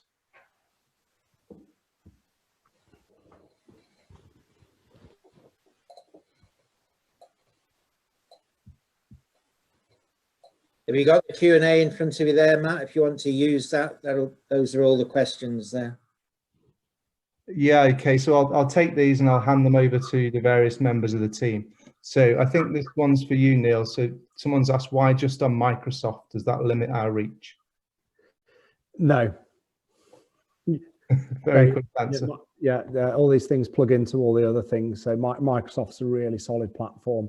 That doesn't mean our customers have to use Microsoft when they're using our stuff, but that's the enterprise platform that we use. It's fantastic.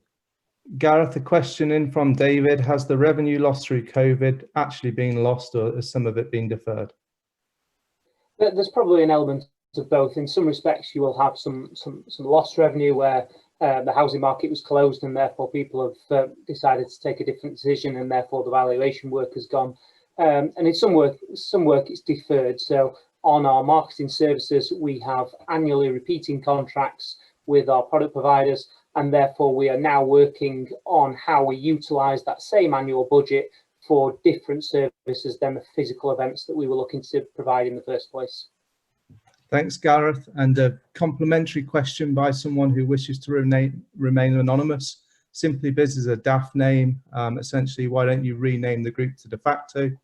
I guess the group provides a variety of different services to intermediary clients and to financial institutions. It started as Simply Biz, but we do recognise that we have and are building a house of quality brands.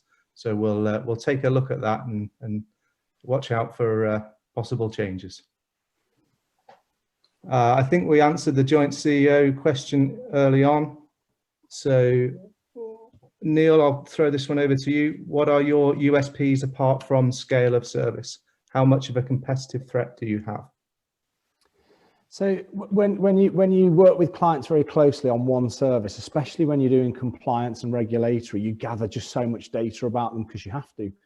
And then when you've done that, when you open up another service over here, you reuse that data. So the breadth, it's not just convenience of buying, it means our customers can step from one service to another service and the data starts getting reused. So their kind of onboarding and their jumping off point for getting value is already right up there. When they then go across multiple services, we get a unique new data layer about how the firm behaves, how they advise, how they look after their customers, how they charge.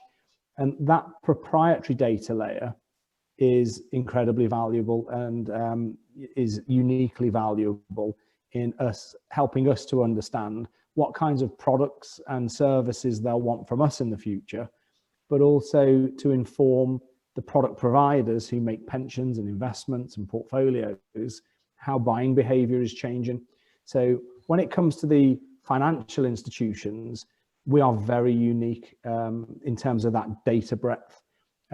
Nobody else can give them the granular detail on how products get sold to customers in the way that we can. And when it comes to the financial, obviously all top level market themed, anonymized. When it comes to the financial advisors, for us, we believe, like in much of life and business, people don't want to buy from 20 vendors anymore or have complex supply chains. They want fewer platform providers. They want to come to you, on board on a platform, put effort into a relationship that's going to grow and change and give them what they need over time. And so that I believe will be, well, it is our uniqueness now and will continue to be our strengths going forwards. Thanks, Neil. Great question from Paul. Are there any service lines which will no longer be viable as a result of COVID?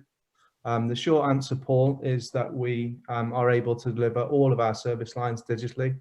If you look at the de facto business, this is primarily a research and technology business. So most of its work is desk-based, and then it's licensed the tech.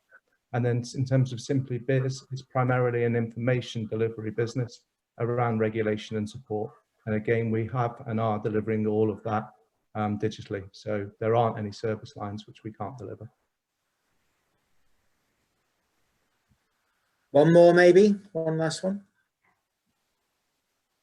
Yeah, so Neil, do you want to take this one? Would the business be hurt by consolidation in the financial intermediary sector? No. So the consolidators are our clients. In the past, we couldn't do that because we didn't have a big enough platform. But since the acquisition of De Facto, we provide fintech and research and ratings to the consolidators. So key clients of ours include Quilter, which is a FTSE company doing great consolidation. At the regional level, we look after Beaufort Group, great consolidator. Fairstone, we provide the fintech that runs Fairstone's advice process. And we might be talking to one or two others as well.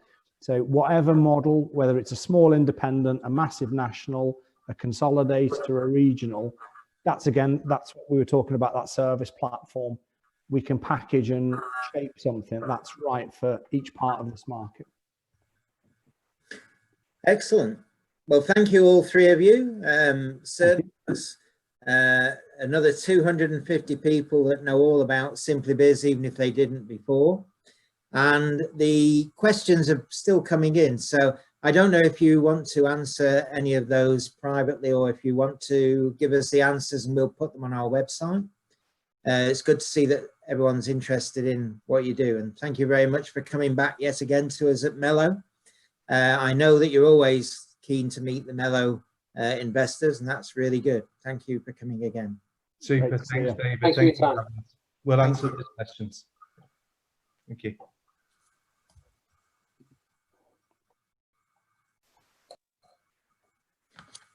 Okay, well, our next session involves me asking quick fire questions of two of our Mello regulars. And for those of you who don't know some of the other investors, I think anybody who goes on Twitter as an investor will certainly know Rebecca. And lots of questions have been coming in for Rebecca. Leo is really mainly known to a lot of our regular physical attendees at our events, whether they've been at Beckenham, where I think, Leo, you've been at our Beckenham events probably for at least 11 years, I think, maybe longer. Yeah, I think that's right, David, yeah. Yeah, and for those who like to get to know some of the investors behind the names, Rebecca is on Twitter as Aston Girl, and Leo, I don't think you're on Twitter. I'm not. So, but I do attend these, so I'm very happy to connect with people through these events. So yes, many will recognise you, I'm sure, and you are one of our leading promoters, because certainly every physical Mello, you seem to attract about 10 people to come. I don't know whether they're coming to see you or they're coming to see us, but I think they're coming to see you, David. You're too smooth. Anyway, I've got quite a few questions. We've had a lot sent in, so I'm going to ask them in a quick fire way. Don't take longer than a minute, certainly, to answer them. First, I'll go to you anyway, Leo. How would you describe your investing style? Yeah, good question. So I've dabbled with a few different approaches, but I think I typically look for UK listed companies with a market cap of under 500 million, low levels of debt with net cash, some kind of durable competitive advantage with high returns on equity, high returns on capital employed, on tangible assets as well.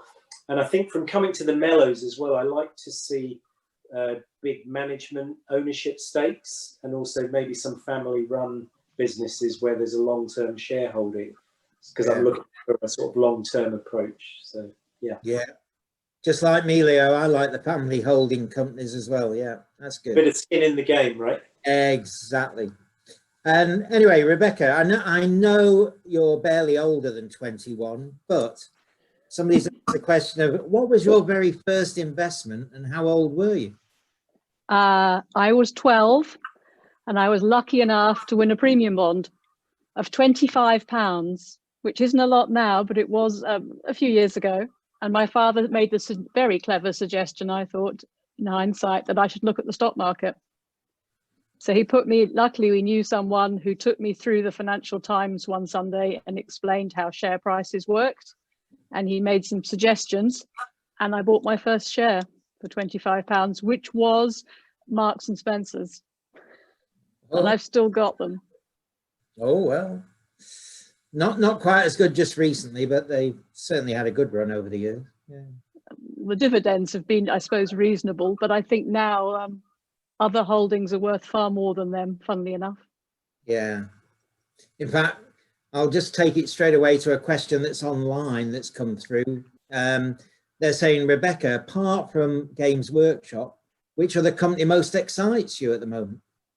I can definitely say Games Workshop. I think my second biggest holding is Avon Rubber.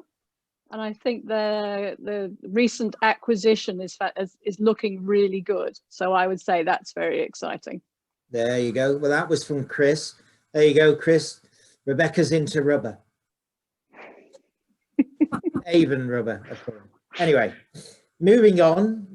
Leo, how many hours do you spend on average per week on your investments? Yeah, that's a good question. I was thinking about that. I reckon I spend probably about 10 hours a week or so. So the kind of things that includes are read Paul Scott's blog every day. That's like an excellent sort of bit of information. The Investors Chronicle. I read a lot of investment books, actually, so that actually takes up quite a few hours each week. And then I love coming to these networking meetings run by Mello and ShareSoc as well. So yeah, I think 10 hours, but I think I'd like to spend a bit more, maybe double that if I can. Right. And I think recently pretty much exiting your full-time employment, so that'll help. Yeah, that's right. That should free up some time. Yeah, and a good plug for Paul. He's coming on the bash, of course. So Yeah, brilliant. I think a lot of people here will read Paul's morning blog. I mean, it's read by 10,000, so it is very popular. Excellent. Great. And Rebecca, who do you most like on Twitter as your Twitter fan? I think Twitter's fantastic. Who should people on here that maybe haven't used Twitter, who should they be following? I think primarily it's a great tool for the private investor to follow fellow investors. Most of the information that I get and ideas I get are from fellow investors who'll flag something up on Twitter, because it's a great tool. You can get a lot of information in a short space of time, and it can give you an idea, and you can then go away and research it yourself. And also a lot of journalists are on there, a lot of fund managers, and some of the best CEOs I also follow, because I think they give a really good information source. Yeah. Yeah, it is amazing just who is on Twitter. I mean, we don't always know exactly who they are behind some of the nicknames and the sort of code, if you like, but generally CEOs put their company information and their name in there, so it helps. Yeah. Yeah. And Leo, you're just maybe not yet into Twitter, but you're certainly hoping to spend more time on your investments. What else, if it's not equities, what else do you like to invest in? Yeah, so I invest in some unlisted investments. So things that's like exciting. Well, it can be if you get an exit, but well, a good exit. So if you're familiar with the enterprise investment scheme, where the UK government encourages investment with tax relief, and also the venture capital trust scheme as well. So I invest through that. Some of the EIS is through a platform called Cedars, which some of you may have heard of. So I use that. And then I also invest in property as well, which is a bit more hands-on. And the last one is I have dabbled in wine, but that was disastrous. So I've stopped doing that. I've tried that too. Doesn't work. Yeah, Rebecca invests in it in a different way every evening. That's the problem. Well, that has a return, so that's okay. But it's when you put money into it, it's a bad idea, I think. Anything that you'd recommend that way, Rebecca? Any alternative investments? No, I mean I have a bit of property. I used to work in the wine industry, so I came to the conclusion after doing a bit of investing like Leo that I thought the enjoyment was probably a much better return. Great. And maybe to both of you, when you meet people, even if it's just, you know, socially and they don't know you from Adam or Anne-Marie, how do you explain exactly what you do when they say, you know, what do you do in your work? I would say I can empty a room at a party within 30 seconds if I mention the stock market. Really? Not very many friends. I don't meet many people, which is why Twitter's so good, because it's a group of people who share the same love and passion in one place. And events like Mello give you the same buzz because we've all got the same interest. Yeah, that's true. And you, Leo? Yeah, I tend to say I'm an investor, and then people might ask a bit more about that. And normally people are interested in, say, a particular company or properties or something. So I've been surprised actually how much interest there is, because I think a lot of people are doing more personal investing these days. So it doesn't clear the room actually. I've been surprised. Well done. Well, Rebecca clears the room. You'll be waiting for welcoming them in, I suspect. Yeah. I'll go with Rebecca next time. I beg your pardon. Sounds good. Let's not make it too sexy. Oh, we got more questions coming up anyway. Leo, is the cat poster for a bet? It's not. You know what it is I like the idea of a pet, but this is a lot lower maintenance. So I thought this might be a good sort of halfway house. And a question for Rebecca. well, somebody's obviously very keen on the M&S situation. They say, what's your M&S shares worth now that you paid £25 for? I don't know, because I actually don't watch them. They're so old, they're in a certificated form, and I've just kept it for nostalgia, and I don't actually look at them. Isn't that a dreadful admission?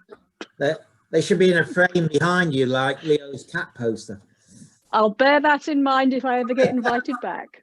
Oh, you will be. Now, somebody's clearly spotted your name, Aston Girl. They said, does Rebecca actually drive an Aston Martin? Yes, at weekends, because I have children and there's not enough seats in it. But yes, I do. Oh. And a question for both of you.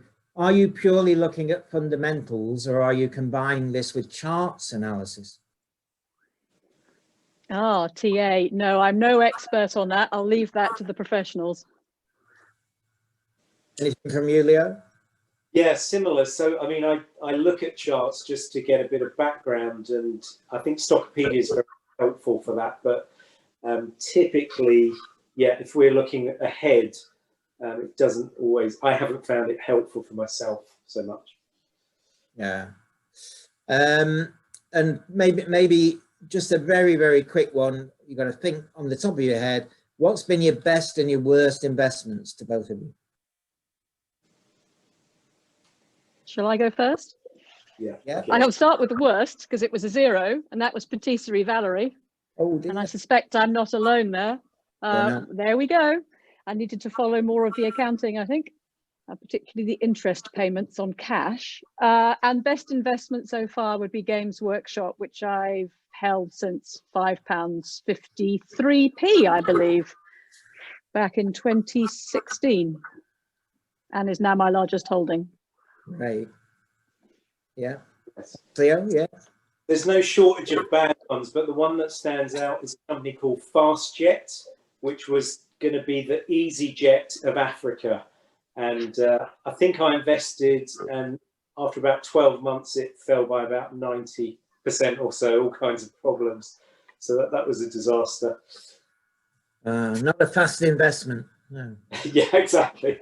And then probably one of the better ones, I once invested in a company called Pace Microtechnology that used to develop set-top boxes. And I bought them after the Thai hurricanes in 2011.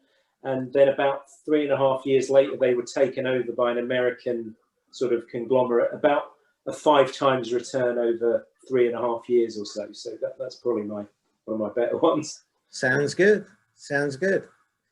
Great. And very final one. What's the top of your watch list at the moment?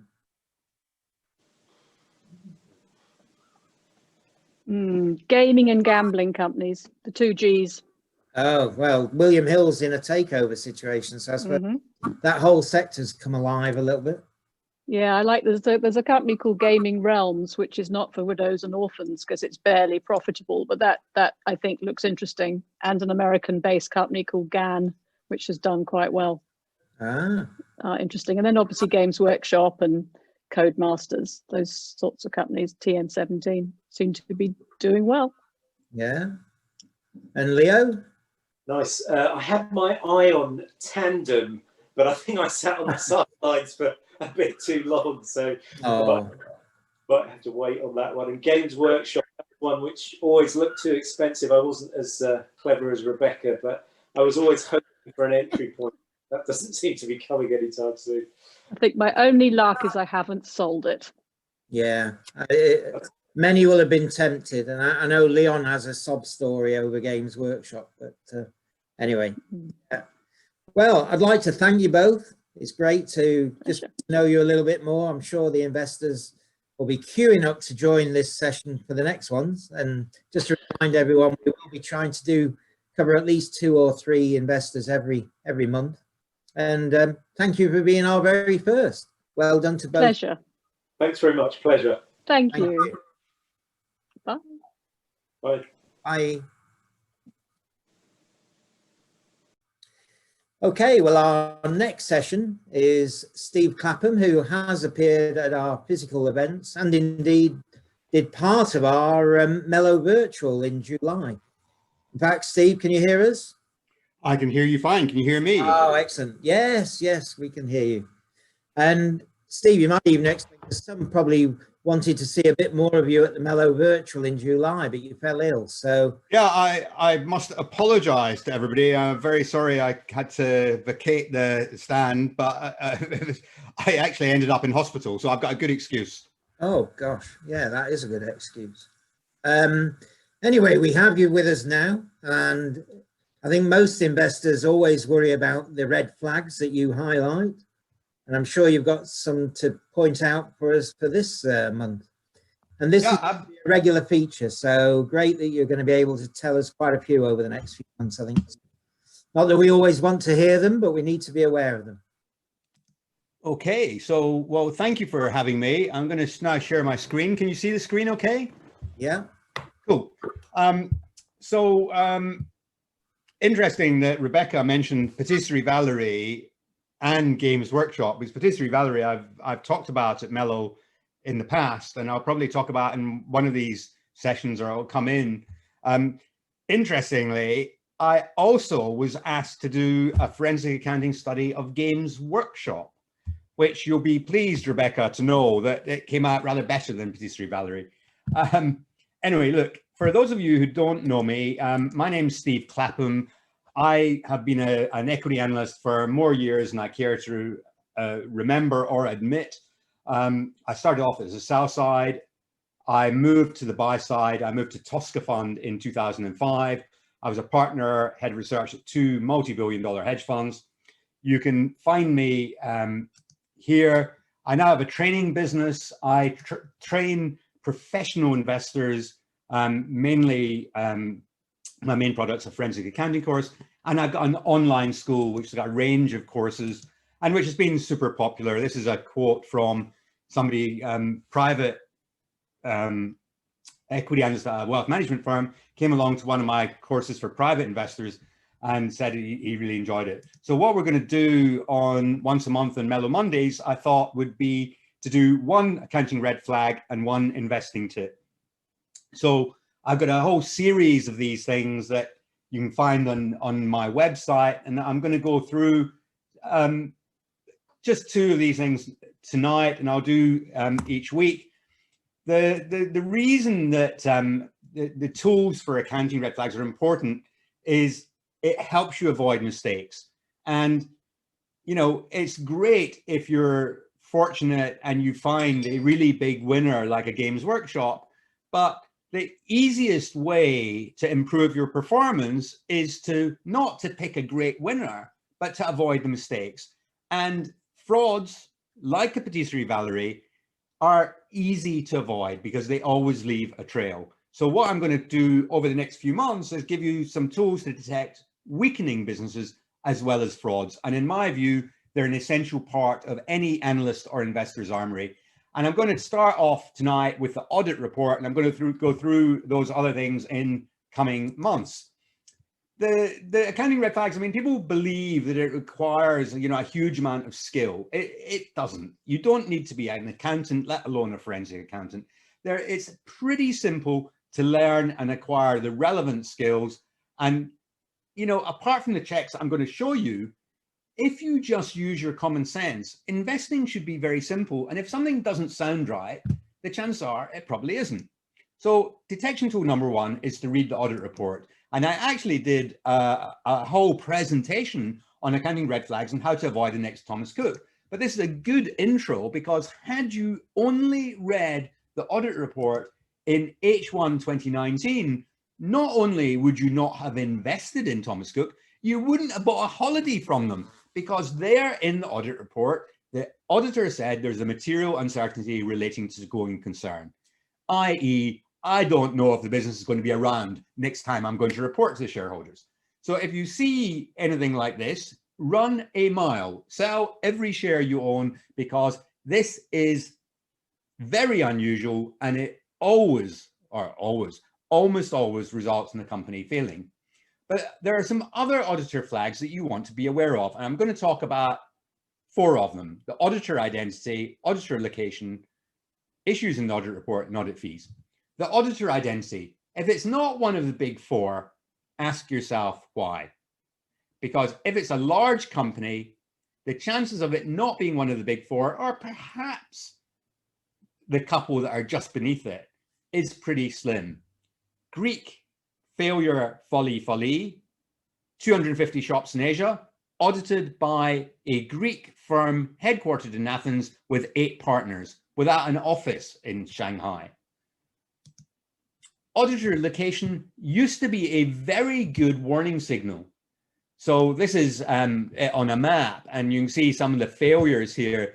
In actual fact, what the auditors, all the big four, have now done is set up technical centers of excellence in London. So this is not as much of a risk as it was previously. But when you get the audit report, you need to read it, and you need to read the comments the auditor makes. Debates with management about assumptions will tell you a lot. So the Carillion auditors have received a lot of criticism, but right there in the audit report, they flagged up the issue about completion, percentage of completion contracts. They always will with percentage of completion contracts. But here's Tesco. Now, Tesco, big fraud related to commercial income. In the 2014 accounts, the auditor highlighted that there was an issue with the recognition of commercial income. And here is AA PLC. I had looked at AA in the past, and I had not spotted that there was an issue with deferred revenue. Because the auditor flagged this up, management has previously identified issues with the way in which an underlying system generates accounting entries for processing and deferring revenue from the personal roadside business. When I saw that, I re-examined the balance sheet, and I realized that the deferred revenue number was wrong and that a company was bringing forward revenue. And that enabled me to recommend it as a short. And I did a big short story about AA. The audit fee. Check the fee versus history, the fee versus sales, check it versus peers, and check it versus the non-audit fees. Non-audit fees should be low as a percentage of audit fees. It is extremely unusual. You can see here that the audit fee and the non-audit fee will be similar. It should be very small. If it's not, there's an issue. So that's all I'm going to say about accounting red flags. Let me now go on to investing tips. And the first tip I'm going to talk about is sustainable cash flow. And the reason I'm doing this is because everybody accuses me of being a miserable sod. You're Scottish and miserable. You only talk about things, you only talk about problems, you only talk about avoiding problems. So to remedy that misconception, I want to persuade you that I'm really a cheerful, happy, optimistic person that likes to buy stocks that are going up. And I'm going to talk about how you can identify and analyze companies without looking for accounting red flags. And one of the things that I do when I first look at a stock is to look at its sustainable cash flow. I don't try to do complex DCFs. I do a simple and easy calculation when I first look at a company to derive sustainable cash flow. Now, I might make multiple adjustments to adjust the cash flow for non-recurring items, but there's a simple and easy calculation that you can do. Just do 2 simple adjustments, take out growth CapEx and adjust for stock-based comp. The problem with CapEx is either you're a sell-side analyst and you've forgotten to put it in your model, which is a pretty disastrous thing to do. This is Alphabet. This is a bulge bracket firm. The analyst had massively overstated the free cash flow multiple, or the massively overstated free cash flow, understated the multiple. But watch, because companies which disclose their free cash flow will distort its representation and suggest that their maintenance CapEx is lower than it should be. Look at Debenhams 2018 accounts. The maintenance cash flow number is a figment of somebody's imagination. What I do, and people will laugh at this, but I use depreciation. It's not a bad proxy. I sometimes adjust for past gains or losses on sale. But if you want to get an idea of what the maintenance CapEx is, depreciation is not a bad starting place. I then adjust for stock-based comp. It's a real bugbear of mine that stock-based comp is always added back when people calculate adjusted EBITDA or adjusted earnings. They always add it to operating cash flow because it's a non-cash item. But the problem is that stock-based compensation is a real expense. If you look at the SaaS companies now in the United States, stock-based comp is about 18% of profits. It's gone up from a very, very low number. this is a real issue. I say 18% profits, 18% revenues, pardon me. Average margin, 35, 40%. Stock-based comp, 18%. Half's the margin. So what to do here is you can do one of two things. You can inflate the share count to reflect options outstanding, or you can assume that the stock has been bought back in the year. So the stock they've issued as options was just bought back. And you can look at that as the cash element. And that will give you a better picture of the underlying cash flow. So if you want me to cover anything, give me an email or fill out a form on the website. Plan is each week to do an accounting red flag and an investing tip. Very happy to hear other suggestions. If you're interested in learning more, we've got a whole load of online courses on the website. We've got a fantastic resource. This is a new resource which you can easily join. It's absolutely free. There's tons of useful information. There's stock research. There's letters from fund managers. So I've got over 100 letters from Q2 2020. They are full of useful advice, wisdom, stock ideas. There's a huge range of free stuff on the website. Please go on it and sign up, because I think you'll enjoy it. And please put the 24th of November in your diaries, because that is when my book, The Smart Money Method, How to Pick Stocks Like a Hedge Fund Pro, will be published. You can get it now on Amazon.com. Sorry for that advert, David. That's all I've got to say. Brilliant. Thank you, Steve. And we'll be having you as a regular. So thank you for delivering such useful information. And it's great for all our Mello regulars to be able to have that. Thank you very much. No, thank you for having me. No problem. Great. Okay, well, we're on to the grand finale, which we've had our last 3 Mello events. The Mello Bash. And for those of you who don't know what it's all about, and there are a good few of you that are here for the very first time, the Mello Bash stands for buy, avoid, sell, or hold. And those are the verdicts that our analysts and our panelists will give at the end of each company that we research and look at. And we're adding, even our panelists don't know this. Sorry, just getting information to me. Even our panelists don't yet know, but we've added an extra line, an extra option for you, because somebody complained that there are too many options for selling or avoiding and not enough for being positive and buying. So we've got a new one today, guys, fresh for this very first one. It's load up the truck. Are you all off mute? I'll just take you off, Paul. You're still on mute. Can you? Great. There we go. And you, Alan, you're on mute, I think. You're off now. Great. So you got that. We've got an extra option. When you go through these, you can go a little bit further than just buy. You can say load up the truck. Okay. For those who haven't seen this, we've got 4 panelists tonight. We're missing one that was in the information that went out on the website. Unfortunately, Leon's stuck in, I think he's in Brighton, and he can't make it, but we're very fortunate we got John with us tonight, who was involved in the earlier session on Telworth, and John knows 1 or 2 of these companies, so that's really useful for us to have John with us and joining the panel. So we'll start off. We've got a long list of companies. We're going to try and cover as many as we can. The theme, effectively, when we got lots of suggestions over the last 2 weeks, seems to be companies beginning with S. And the very first one we're going to cover is one that I know for a fact John's got an investment through his fund. So first thing that we must declare is that John's got an investment in this one. So anything he says will naturally be leaning towards the fact that he's got. Can you tell us, are you allowed to tell us what percentage of the company you've got, John? Oh, Knowledge, anyway. Yeah, I don't think it's, I mean, it's probably, I reckon we hold about 8%, maybe 9. Wow, gosh. So clearly, this company, which I'm going to announce, is SCS.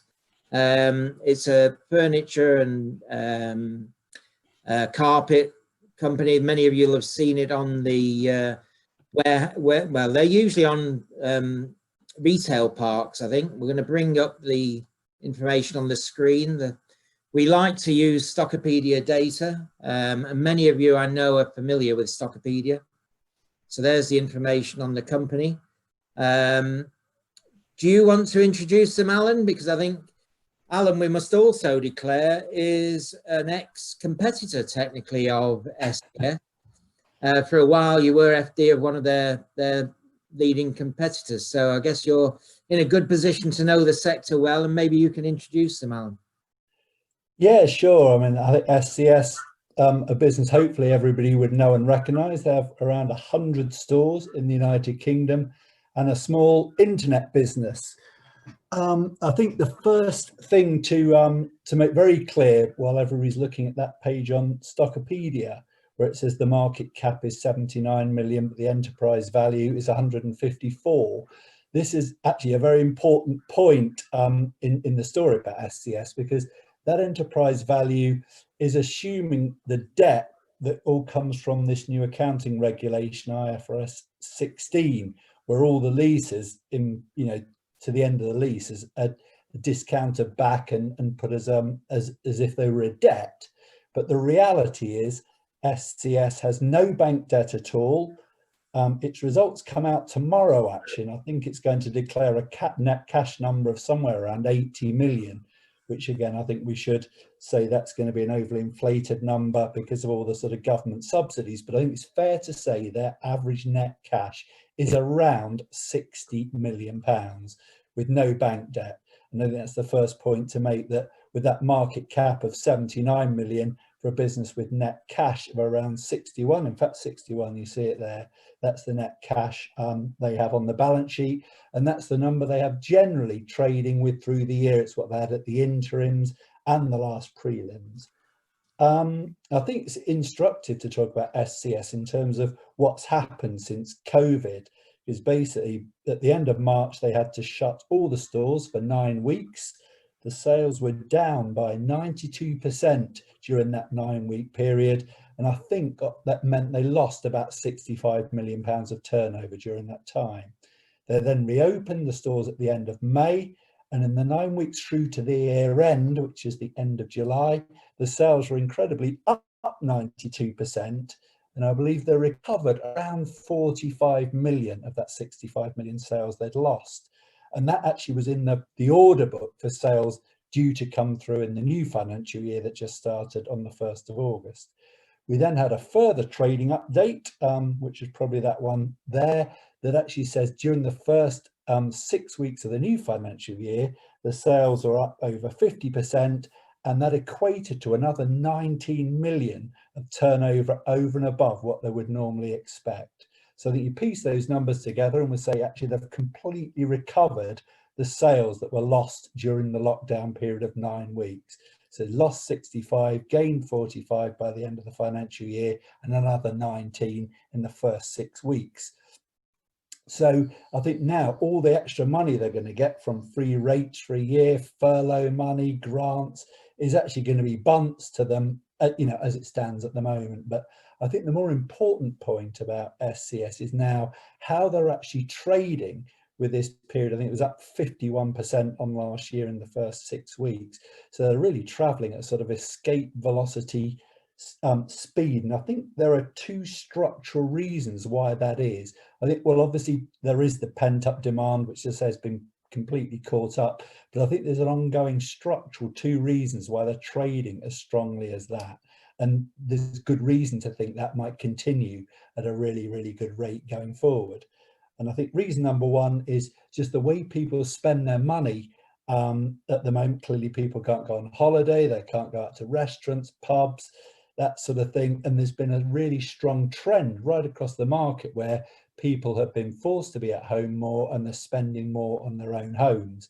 We saw a big update from DFS, very positive last week. Victoria Carpets, Dunelm, there's a raft of trading updates all saying the same thing, and I think SCS will say the same tomorrow. There's a strong trend of people, they are at home more, they're spending more money on home improvements that they might otherwise be spending on, you know, other things that they can't do at the moment, like holidays, restaurants, pubs, season ticket at the Arsenal, whatever it is.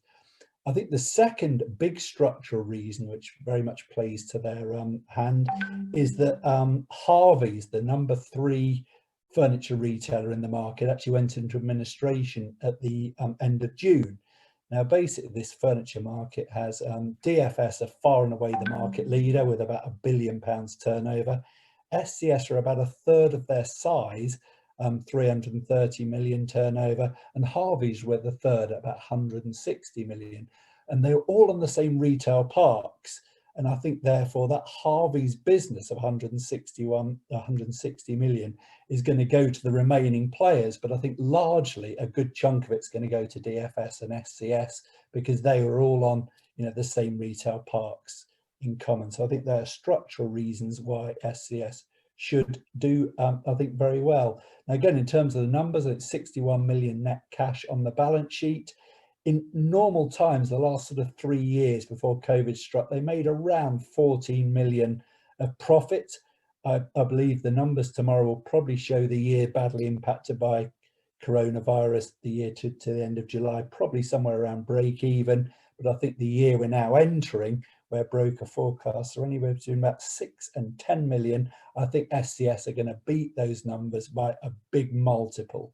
And therefore, I think the 61 million of cash, huge beat of expectations, I think, through the year to come. I think this is absolutely compelling value. I think the one thing that absolutely doesn't make sense in valuation terms is to compare the market leader DFS, which makes around 45 million in a, you know, on an average year. SCS is about a third of the size, makes a third of the profit, but DFS has a market cap of 420 million. It has debt of 180 million, so an enterprise value of 600. SCS has basically net cash of 61 million, a market cap of 79 million, so the enterprise value only about 18 million. So 18 million for SCS, 600 million for DFS. I think that anomaly, when one is, you know, DFS is 3 times the size of SCS, absolutely doesn't make any sense whatsoever, and, you know, can't be right. One of those valuations must be wrong. I think both of them are probably wrong, but it's SCS who are fundamentally undervalued in my view. I think they will downplay expectations tomorrow, which will be sensible. They'll say it's uncertain outlook, so the shares might not race away immediately, but I think we're in for a year of multiple upgrades as these two fundamental trends come through, as they benefit from Harvey's and the structural spending of people spending on their homes. Excellent. Thank you, Alan. We'll take all the verdicts right at the end, I think, so we go one by one. But maybe we need you, Kevin, now. I'm sure you will usually tell us something negative, but well, you're expecting me to be negative. Look, I am long of SCS. I have been for a while, and so it would be very unusual and very strange of me to say anything other than buy. And as Alan says, the results are due tomorrow, so the pressure is on to make a hero call this evening. We're either going to be geniuses or morons within 12 hours. I don't think I can really add anything more than what Alan's given us, a very comprehensive comments. The thing for me is that there's great return on capital. So the return on capital, the return on equity, I think they're exceptional. It's a really conservative, well-run business, and I'm very happy to have it in my portfolio. Excellent. Paul, what would you like to add? I'm sure you've covered them on your daily small cap report at some point. Yes, I have. Really just most of the bullet points I've got, Alan's covered. So really just to cover the gaps. DFS in particular has a really terrible balance sheet. It's not just the debt. It's also, when you take out the intangibles, it's technically insolvent. So the contrast of SCS couldn't be greater, as Alan said. I also looked at the 2 trading updates on the 30th of July and the 8th of September. I think they're the strongest I've seen for any retailer. I can't think of any that have been sort of over 50% to 100% up like for like since reopening. Dunelm, I think Alan mentioned. So homewares is where it's at. People are spending money big time. The broker forecasts look so low. And I noticed just in the last 2 months, broker consensus, this is for July 2021 year, they've upgraded from a penny a share to 15p a share. Now, I think that's way too low. I think it's more likely to be about 30p per share for the current year that's just started, because it's got so much pent-up demand feeding in through the time lag from order intake to actual revenues, which is several weeks, I believe. So if you put it on a PE of 12, if I'm right about 30p a share, then that comes out at a share price target of £3.60. If you put it on a PE of 15, then that's £4.50 a share, almost double where we're currently at. I'd like to flag the dividends as well. I'm not really interested in dividend yield at the moment because a lot of companies have slashed the dividends but are starting to reinstate them. So I'm looking at dividend paying ability. And with SCS, I think the last dividend was 16.7 pence. They've not needed to issue any new equity because they've got such a strong balance sheet. So I think the future dividends could quite easily be 15 to 20 pence a share. So buying now, I reckon we're locking in a yield of about 9%. So I've been buying between £1.50 and £2 a share. I'm not chasing it above £2 a share because I've got a reasonable size position in it.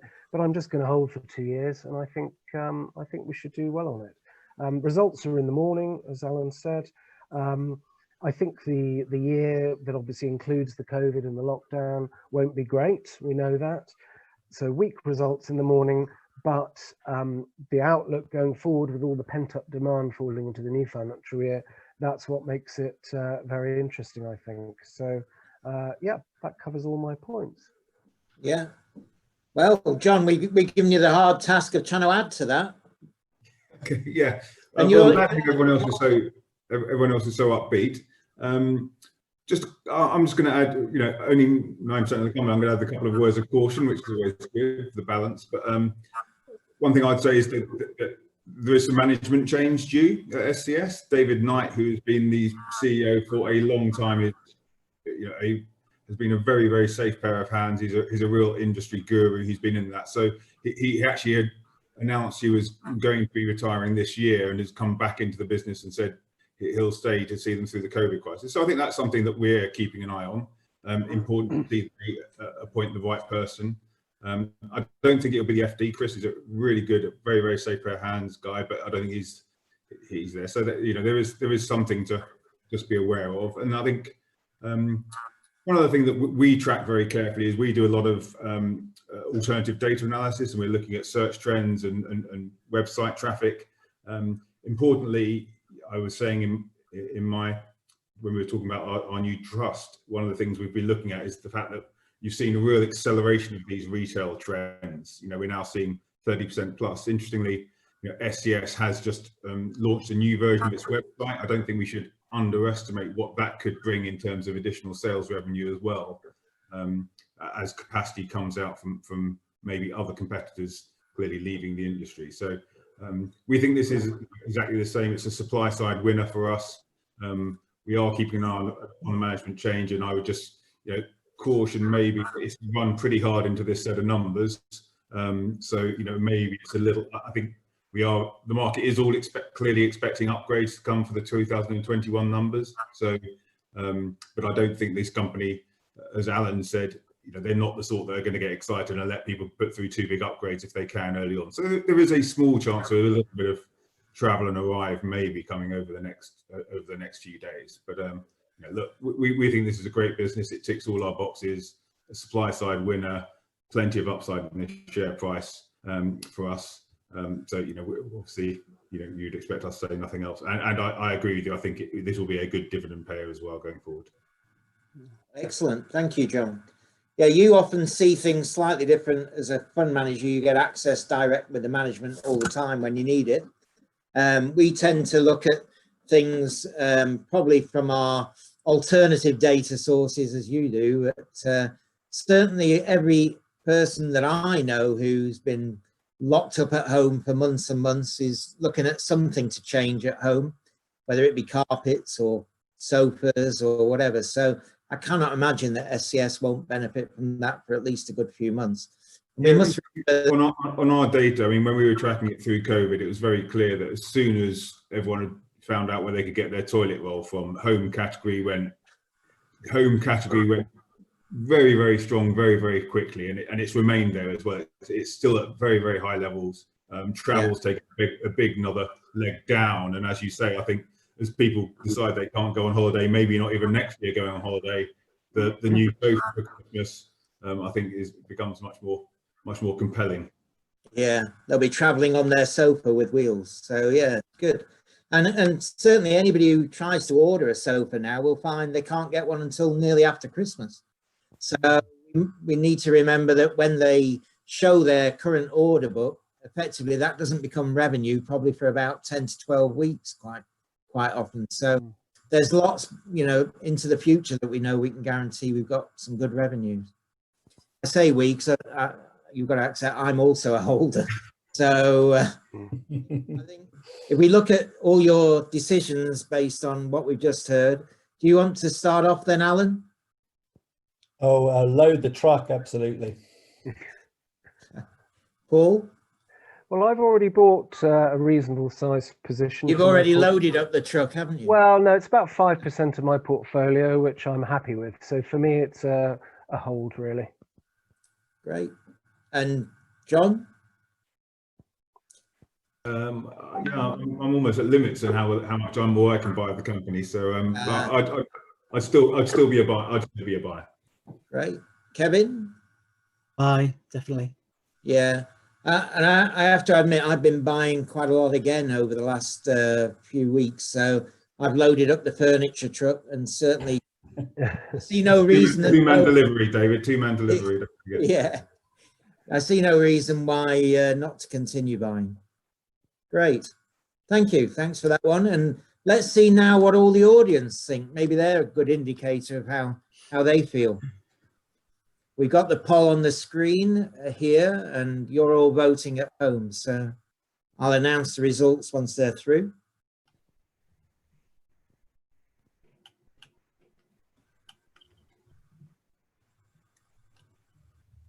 Great, I think you've all voted. I'll put the result on the screen. Ooh.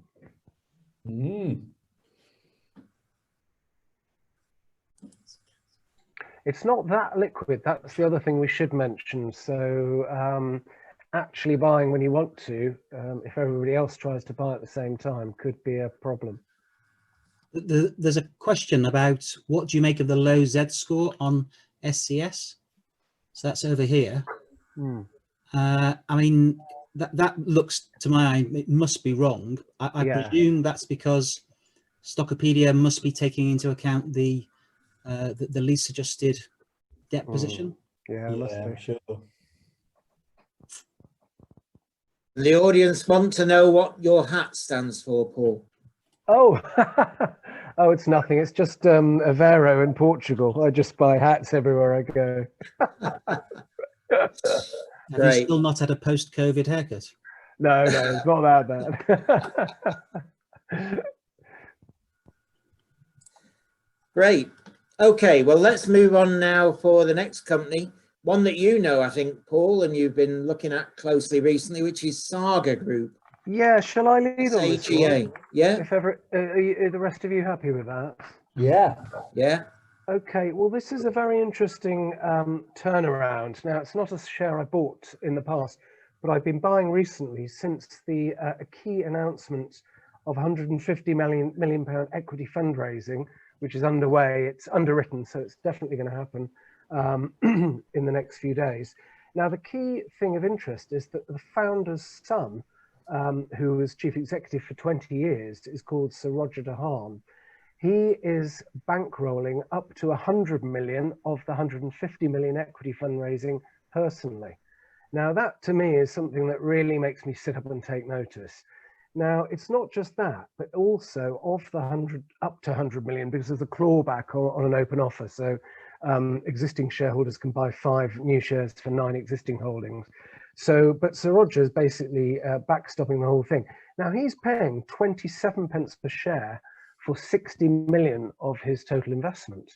Now, bear in mind, the rest of the fundraising is done at 12 pence. Now, that is a really extraordinary differential in pricing. So if the founder's son thinks it's worth more than double the current share price, you sit up and take notice. It was also buried in the recent announcement that the company turned down a 33 pence a share tentative takeover bid. So as I say, you can buy currently in the market at 12 pence. I think this is really interesting. The best way to get all the facts on it is to go to the company's website, where there's a recorded webinar, which is about 1.25 hours long, covers everything, all the slides, everything in great detail. And I've been through the last few results statements and the last annual report, which this is a lot more complex than the normal things I look at. It was a 204-page annual report for 2019. So I'm a little bit out of my comfort zone. I normally look at much smaller companies.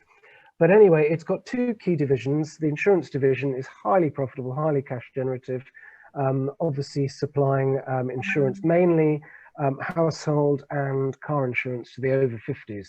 So obviously in itself, that cherry picks the lower risk people, highly profitable, highly cash generative. Doesn't seem to have exposure to things like COVID or business interruption claims. And actually the motor insurance side of things is very, very profitable at the moment, because people are not generally driving so much, and so there are fewer claims. And it's actually going to return some of the premiums to its policyholders. Now, there's loads of points to cover, but I mean, to keep it brief, it's been very poorly managed for the last 15 years. It was one of these companies that was ruined by private equity, who put far too much debt into it, made bad decisions to run it for cash flow, and it's really lost its way a bit, but it's still got these two very, very successful divisions. The insurance is the main one, but then the travel division, obviously that's literally stopped dead since COVID. And this is why the share price has really plunged from, it was around 40, 50p, it's now dropped to 12p, because people seem to think it's bust. Well, it's not, it's nowhere near bust. If you look at the debt, the main debt is a £250 million unsecured bond, which has about 3 years left to run, coupon rate of 3.4%, I think, so not onerous at all. The company thinks it will generate enough cash over the next 3 years to pay that off in full. Apart from that, the only other two elements of net debt that are really significant are two loans totaling 550 odd million pounds for two brand new cruise ships that it's just ordered. Sorry, one was delivered in 2019, one has just been delivered. Very unfortunate timing, obviously, because they've just been mothballed. But these ships, once they are, people are straining on the leash to go on them. In their presentation, they just 4 times, I think they said, demand will not be a problem. As soon as people are allowed to travel on cruise ships again, the new one is already fully booked. And they're going to move all the cash from the customers into segregated trust accounts. So it's very, very interesting. Each ship is forecast to generate £40 million a year EBITDA each, so 80 million from the two ships as soon as they can sail. And the sailings are scheduled from 5th of November this year. And as I say, they're fully booked.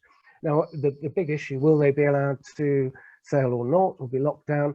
Well, in lockdown, the company's already told us that the travel division burns between £6 and £8 million a month. Well, that's comfortably covered by the insurance division. So this is a lovely play on travel and cruise ships in particular restarting, but with none of the downside risk of it going bust once this equity fundraiser has gone through. They've got things like on the new ships, balcony rooms only, fresh air only aircon, so no recirculated aircon. These are key marketing tools, I think, going forwards. But the founder is coming, Sir Roger Tahan is coming back as the executive chairman, and he'll have between 16 and 26%.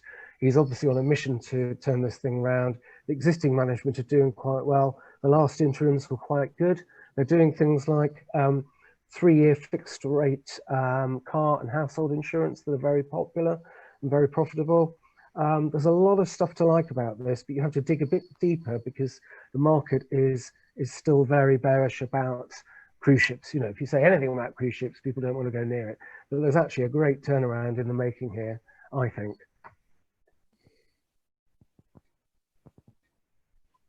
stunned silence. Thank you, Paul. Thank you. Oh, no, that's great. Thank you, Paul. One question that's come from the floor, so I will put it in now. Paul has asked, this is another Paul, are you not worried about the rather patchy track record of Ewan Sutherland, the CEO? I wouldn't want to get into that. I've seen some of the comments about his history and so on, but I wouldn't really want to get into that because I think it's subject to interpretation. But yeah, others may have a different view. Yeah. Okay. Kevin, do you want to have a look at Saga? I spent it's a new one to me. I spent a lot of time looking at it yesterday, and I should have just waited and listened to Paul because he said basically everything I discovered in the account yesterday, which is, you know, the insurance arm is trading profitably. It's trading profitably even during COVID. The profits that it is making essentially cover the losses that are happening in the other side of the business. They don't quite cover it on a cash basis, but that's just movements in working capital. So I just don't know if I can say buy. That's my problem, because, you know, we've got no idea how much longer this is going to last. I get the feeling that the current restrictions, they're going to last through till March next year, and absent a vaccine, then this thing could go on for a third wave. So I think it's one to stick on your watch list, watch very carefully, and I think it's a sound business. It will survive. It won't be something that's going to die as a consequence of COVID. Put it on your watch list, and it'll be a buy in time.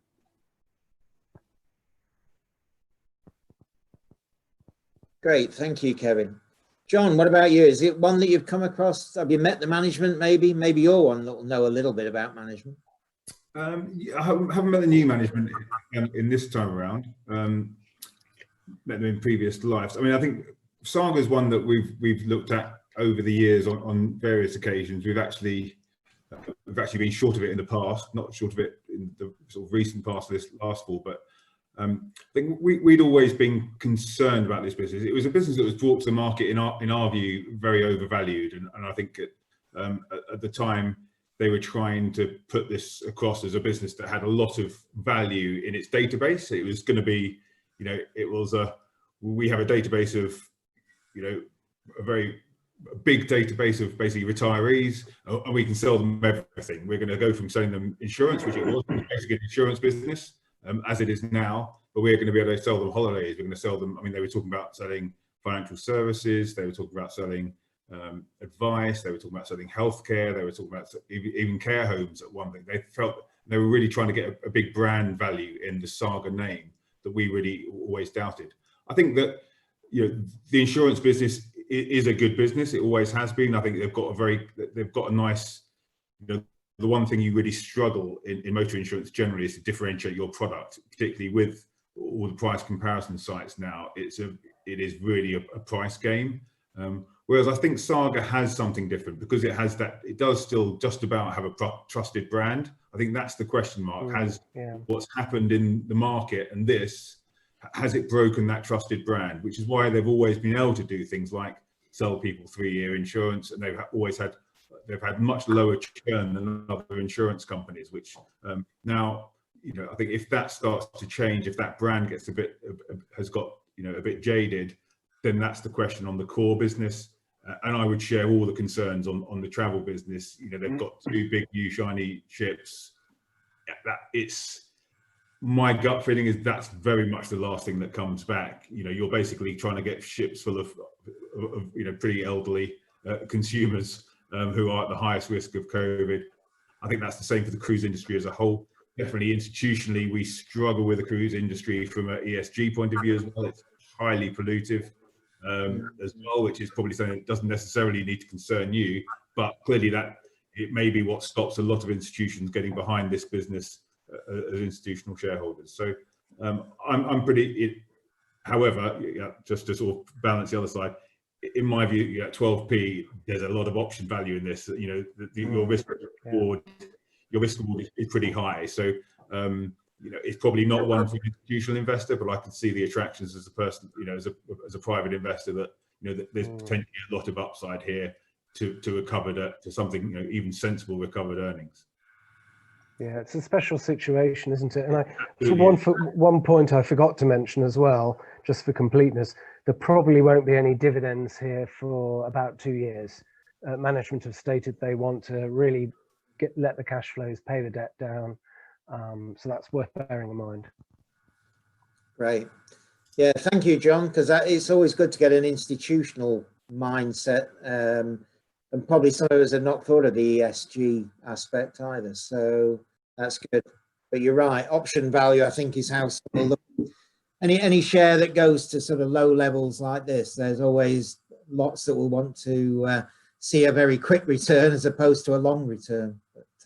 But anyway. And one thing as well, just one more. Let's also not forget. I think the Dehaan family made well over £1 billion selling this business before. So yeah, the fact that putting 100, it's a lot of money. I know, but they clearly want to see that. It's a lot of pride in that family name. So although they're putting a lot of cash into it, it shouldn't be forgotten. I'm struggling to remember how much they sold the business for, but I'm sure it was over £1 billion. Yeah. Fine. Great. On Google. Alan, you any thoughts on this one? No, only probably similar place to Kevin, I guess, actually, where absolutely certainly wouldn't short it or probably wouldn't buy it either, to be honest. Actually, I think I'd probably certainly question the travel industry part is a huge unknown, and I guess the problem with cruise ships, once they start operating again fully, is the costs of them operating are absolutely fixed. I think all the port fees and staff and entertainment, the whole thing is a fairly fixed cost. And while I don't absolutely know what the structure is, I guess it's something like, once it gets to 70% full, it might be break even, and 80% full, it's starting to make a profit, etc., with the costs absolutely fixed. So if there is some damage to the, a number of people no longer want to cruise because they're fearful, and there's a phrase about floating petri dishes that some shorters have used about them, there must be some danger. Some people don't ever want to go again, and actually a small reduction in the number of people who want to do it is potentially really damaging. So given how heavily operationally geared it would be. So I think the opposite's the case on that, Alan. I mean, the figures that Saga have given out have actually just said, people are straining the leash. These things are fully booked. A lot of people don't want refunds. They just can't wait to go cruising again, which may be counterintuitive, but that's what the figures are saying. Yeah. Yeah, I mean, I can't add very much other than I've never been on a Saga holiday. I'm far too young for that. But I'm only joking. But I think anything at the moment that has uncertainty is difficult to assess, and there's so much uncertainty with this one, which is probably why it's gone down to such a low price. Well, I'm going to say that's why it's so cheap.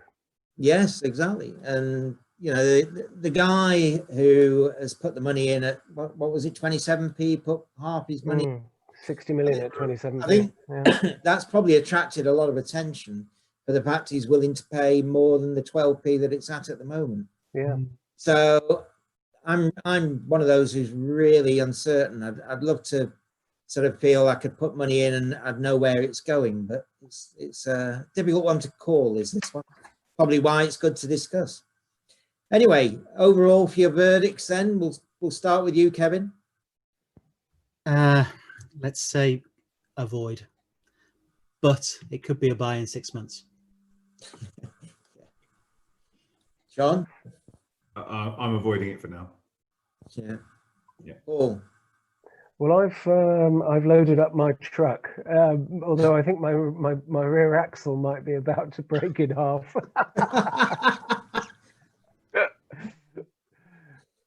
Alan?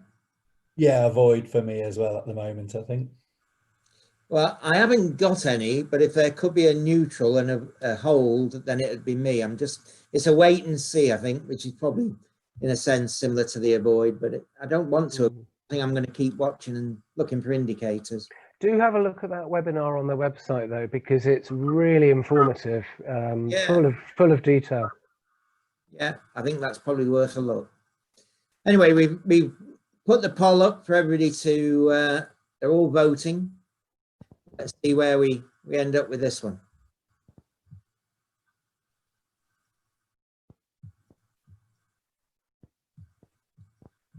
Right, nearly finished. I don't know if you can all see them on your screens. If you can all see it, you'll see the results there. Better than I was expecting. Yeah.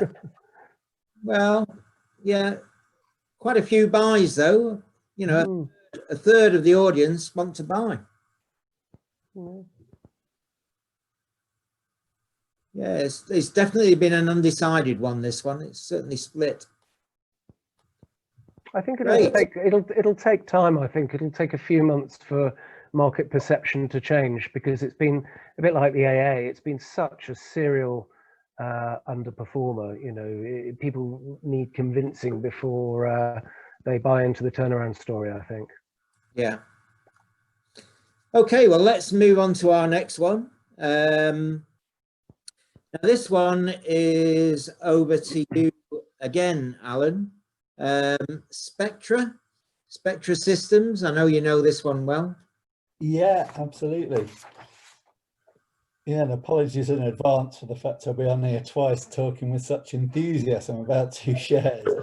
But I think again, Spectra Systems are a currency and brand authentication business. They're actually based in Rhode Island and floated over here on AIM. I think the attraction for me of Spectra Systems is, I think if ever we divide shares up typically, and there's many ways of dividing shares up, as we know, but I think one common way is to look at really good value stocks, and then diametrically opposed to that are the sort of blue sky stocks, which might really multi-bag and make your fortune. But I think it's extremely rare to find a share which actually combines both of those things in the same share. And so I think Spectra Systems, for me, on the value side, to start with, basically it's a stock rank, as you see there, of 93. Its current share price actually rates the forecast earnings. If you adjust for cash, it's got a fabulous cash balance, about 16 million projected cash balance for the coming year end. That's $16 million.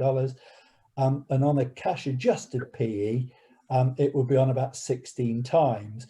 But I think the crucial thing is that those earnings in the PE of 16 are actually very high quality indeed, for several reasons. I think first of all, there are no funny adjustments in them. Those earnings flow straight through purely into free cash flow. The cash flow pays a very nice dividend. A lot of the cash comes to a dividend to us of around 4%, but there's also share buybacks been going on this year. But probably most importantly, the earnings, when the forecast in the markets by WH Ireland, they, in conjunction with the company, only put forecast earnings out that they absolutely know are copper bottomed and known contractual earnings. So there's no risk of them missing them. And in fact, I counted back today, the number of earnings beats over the last 36 months, there's been 8 times we've had trading updates or results which were ahead of expectations. And that's because there was copper bottom forecasts, which are then set anything over and above that is a beat. So they're earnings that are lowballed and yet only valued on 16 times, say with a fabulous balance sheet to match. I think though, having said that, they're a very good value share, and also I should stress their customers are around, I think, 20 of the largest central banks in the world, including G7 banks. So they are, again, customers who aren't going to be defaulting on payments or anything like that. They're the bluest of blue chip customers. I think though, in terms of opportunities, they're an incredibly entrepreneurial business. They're run by a real genius CEO called Nabil Lawandi, who is literally a rocket scientist, is his background. He's an Ivy League professor, but an unusual guy in the sense that he's, you know, one of those really super intelligent guys, but actually very commercially sharp as well. And they have several different independent irons in the fire with things they're developing which could absolutely transform the profitability and make the share multi-bag. I think, you know, without wishing to spend loads of time on it, I'll highlight probably some of the very best ones. First of all, polymer banknotes, which, as all the fraudsters among you and us would be interested to know, are actually not that secure compared to paper banknotes. And that's why the highest denominations all around the world have been slow to move to polymer. And all the big banknote producers like De La Rue and Oberthur have been trying for many years to create a really secure polymer banknote where the security features are basically impregnated. Spectra Systems have now managed to do this. They've gone into partnership with an 11 billion market cap business on Rhode Island to produce them. And again, we're now at a stage of waiting to see if they can license this technology out. But again, I think clearly if they gain traction with that, and all banknotes around, polymer banknotes around the world start to use this technology, it could be a, you know, a huge, just massive multi-bagger on that basis. They authenticate brands. They have a brand feature called True Brand, which basically the biggest opportunity with that at the moment is Chinese cigarette packets. The two biggest Chinese cigarette manufacturers are running trials using Spectra, basically what's like a phosphor material that goes into the packaging, and then you can use your smartphone to shine over the packet and it comes back with a message to say whether these are genuine cigarettes or not genuine. And I believe it's 1 in every 6 packs of cigarettes sold in China are not genuine. So even the government have got really interest in making this work. So the trial, there's already 6 million packs in China have got this technology, and we're now looking for it to go to the next stages down from, you know, not just the most elite cigarettes, but down to the mainstream ones. Say 2 successful trials run, hopefully next year there is a big leap up to come for True Brand.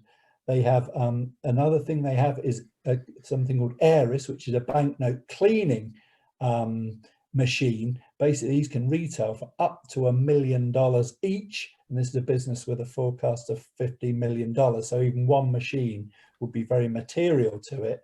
And again, with the outbreak of COVID, there's been a real big interest in these Aeris machines. It's currently undergoing tests at Boston University to check the efficacy of them being able to clean away COVID virus and SARS actually from the surface of banknotes. But again, if this trial is successful, could be a hugely important thing for them. I think another huge opportunity they've got is one of the major G7 banks in the world look to be about to put an order with them, hopefully for 300 sensors to be sold over 2023 to 2025. Again, in each of those years, that will be enough to probably double the profits from where it is at the moment. So keep our eye out for that. Hopefully that's an announcement that will come in the next sort of 6 months or so.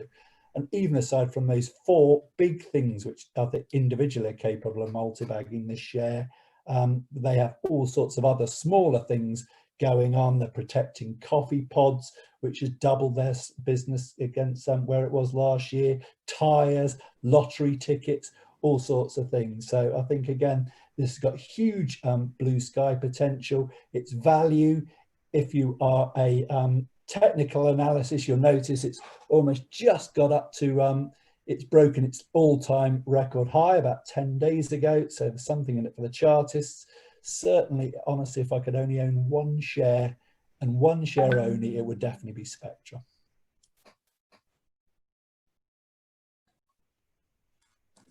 Great, thank you, Alan. Excellent summary of the company. We've already had quite a few questions in, and it's probably only fair to ask you, as you're the one that knows them the best, I suspect. Somebody's asking, why on earth is a US company on AIM? I think, you know, it's difficult to know. It floated an AIM, I think, back in 2010, 11, before I got involved in the business. I think they obviously thought it was an efficient market. I think their biggest customer, as I understand it, they deal with De La Rue and the Bank of England, and obviously De La Rue are over here. So I think they were closely linked with De La Rue as their biggest customer, and that was one of the major reasons, I believe. And another question, they apparently have 2 share classes, SPSY and SPSC. And they say, what's the difference? And which do we buy? Sounds like they're already buying it. SPSY is certainly, I just completely ignore SPSC, to be honest. I'm not quite sure why it's there or what it does. Certainly SPSY is the one to buy, and the one we know. And this one's probably for John, who's not even had a chance to talk about them yet, but somebody wants to know who the larger institutional shareholders are. And I just wondered whether you've come across them, John, as an institutional investor.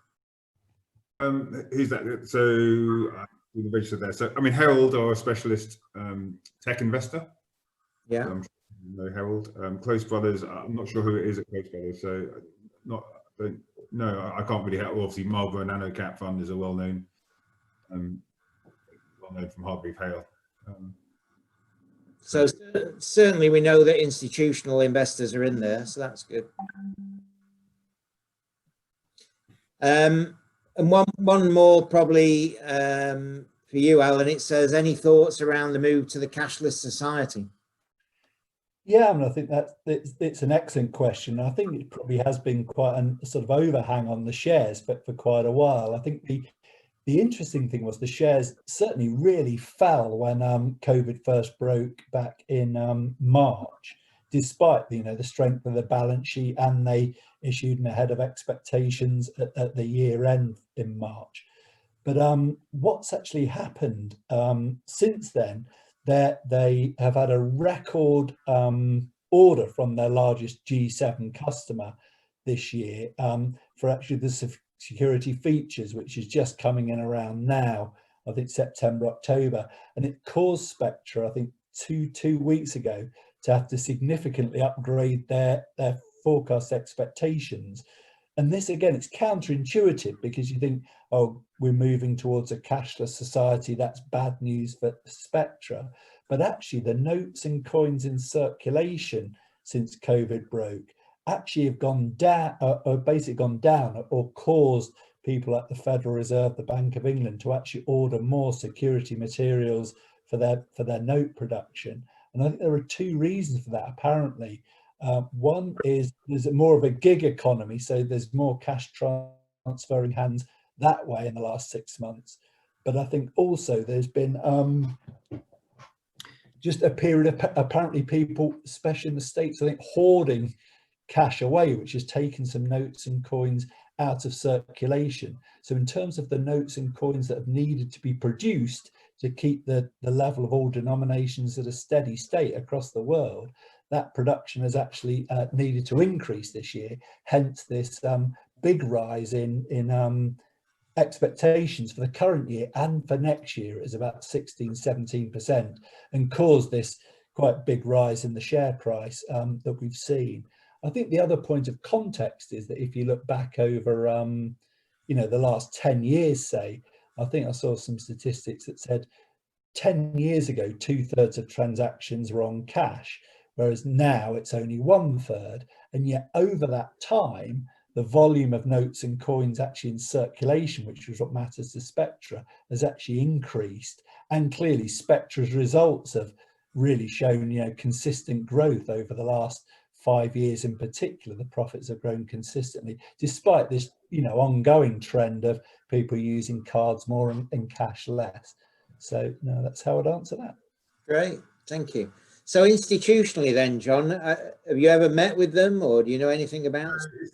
It's we have a very strict rule, actually, that we don't invest in overseas companies that list in the UK market. Of course, yeah, sorry, I forgot that. It's not one that we've ever come across. I must admit, for that, because it doesn't appear in our universe. But I mean, one thing I'd say just on the last point on the notes in circulation, I mean, I only know this through De La Rue, but actually, the cashless society hasn't.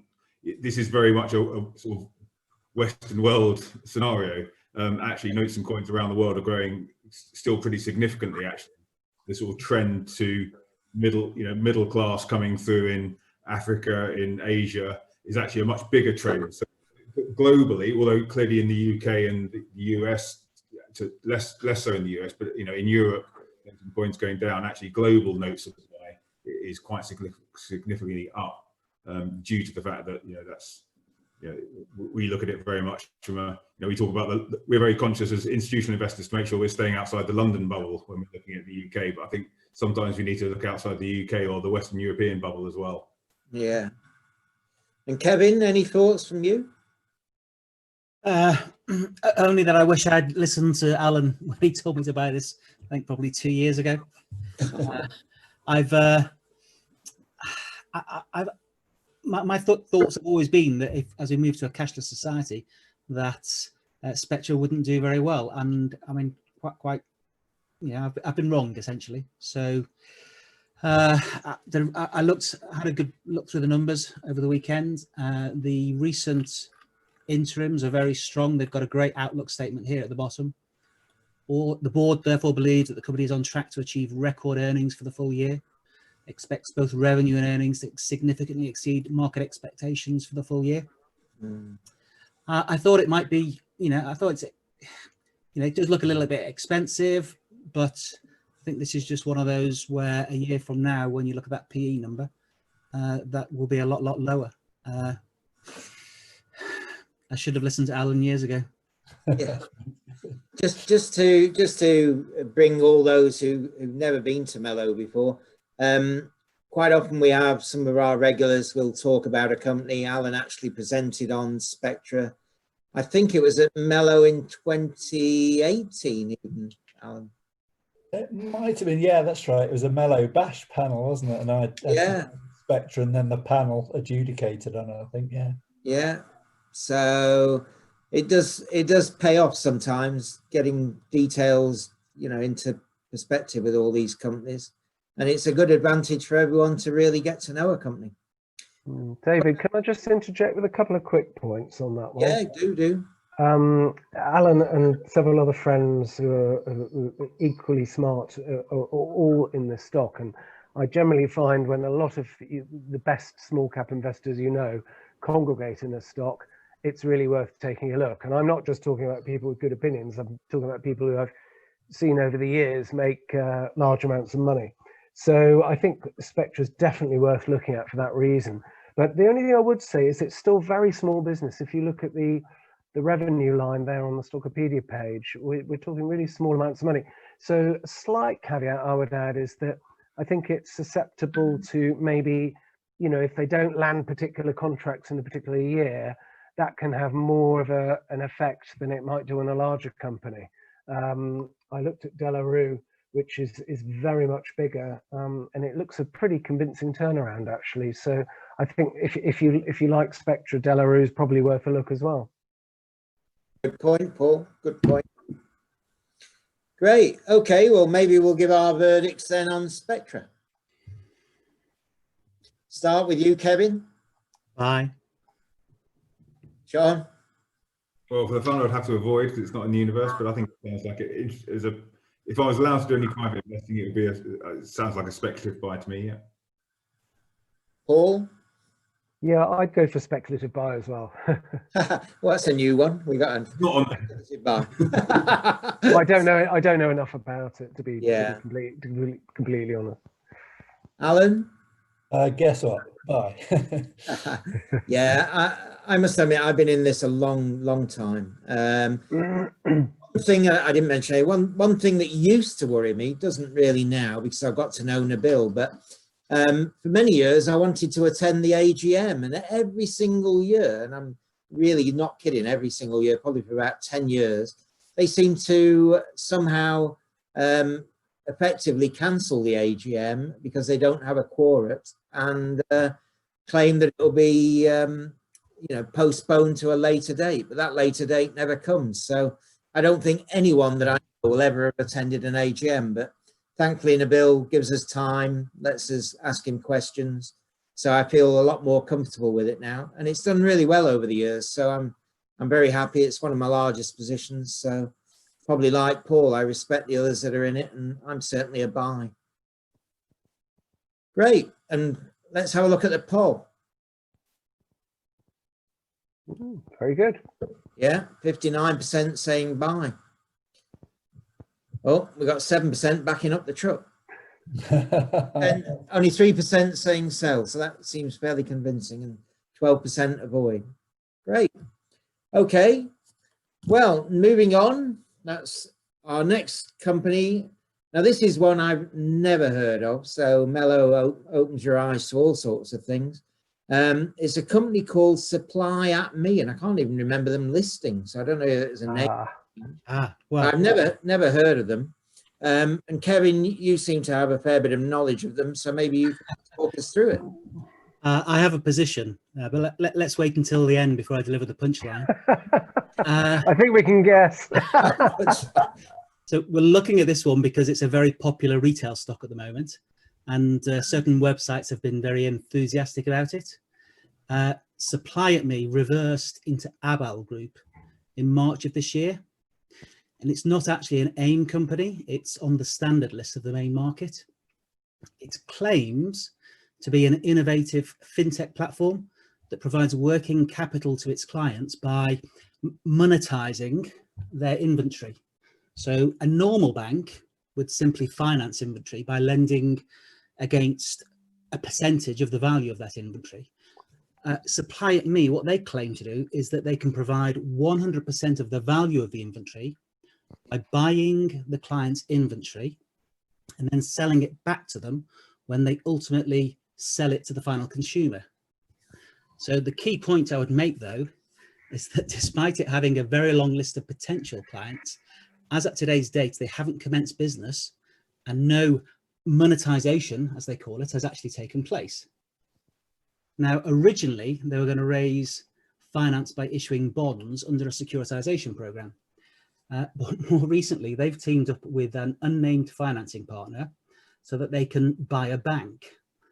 And that bank will supposedly provide 8 billion euros of funding over a 5-year period. In a moment, we'll look at Supply at Me's balance sheet and you can judge how credible that claim is.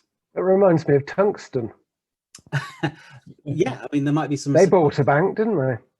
They did, and then they ultimately sold it as well. Yeah. But since coming to market, there has been a very active market in the shares. So back in March here, that's when they came to market, and there have been some unusual transactions by the directors. So over here in July, the CEO, he transferred £4.6 million worth of shares in what was described in the RNS as a loan. However, the way the loan works, it's a limited recourse loan. So he's transferred the shares to a lender in return for cash, but it's perfectly possible that if the lender asks for the cash back, then the CEO can say, nah, actually, I'm going to keep the cash, you keep the shares. And similarly, if the CEO asks for the shares back, then the lender can say, nah, actually, you keep the cash, we'll keep the shares. So there's no obligation for that transaction to ever be unwound. And you can see around the time of that transfer of shares, there was a very high volume in the market. And that's what you typically see, because the substance of this is the shares were sold, and they were sold by the people who provided the finance to the CEO. Since then, the CEO bought shares on the 28th of August at 0.6945 pence, at a total cost of 4.6 million. But then just over a week later, he sold 940 million shares, raising 6.5 million. I mean, so the way that this first transaction was described is a red flag to me. And then the fact that he's buying and then selling so soon afterwards, that's another red flag. And then up here, the chairman, on the 21st of August, he bought 1.54 million of shares at 0.7 pence. And then just over a month later, he sold 1.46 million of shares at, well, 30% lower. And at this point in time, when the chairman sold these shares, he said the reason for selling the shares was to meet his IPO costs. So the IPO was 6 months earlier. And look, I mean, it just seems quite bizarre that he would have IPO costs himself rather than the company have the IPO costs, and that he's waited 6 months to collect those. And if he really had those costs, why on earth did he buy these shares here? It doesn't ring right to me. This just looks a little bit suspicious. So let's look at valuation. I'll make 2 points here. So number one, this is an extract from page 37 of Supply at Me Capital's prospectus. And this explained that before the reverse takeover, the grand total of 1.5 million euros was invested into Supply at Me. It's not a lot of money, I hope you'll agree. And then secondly, this is the recent balance sheet. So this is the balance sheet as at the 30th of June, sorry, as at the 30th of March, 31st of March 2020, which was published on the 30th of June. And the net assets of the group at that point in time was £778,000. So, I mean, this is really, really tiny. There's 1.8 million of cash, and there's some trade on the receivables, but they've got 3.5 million of bills to pay.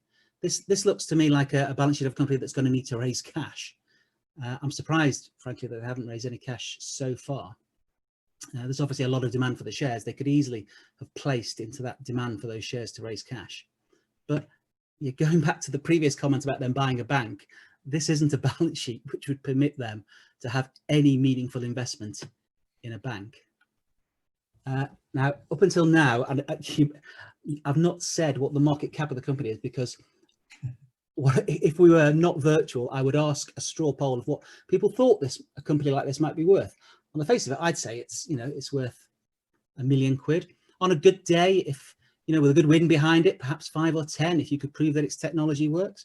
But the market cap, let me get it back up on the screen again. The market cap of this company at this point in time is £167 million.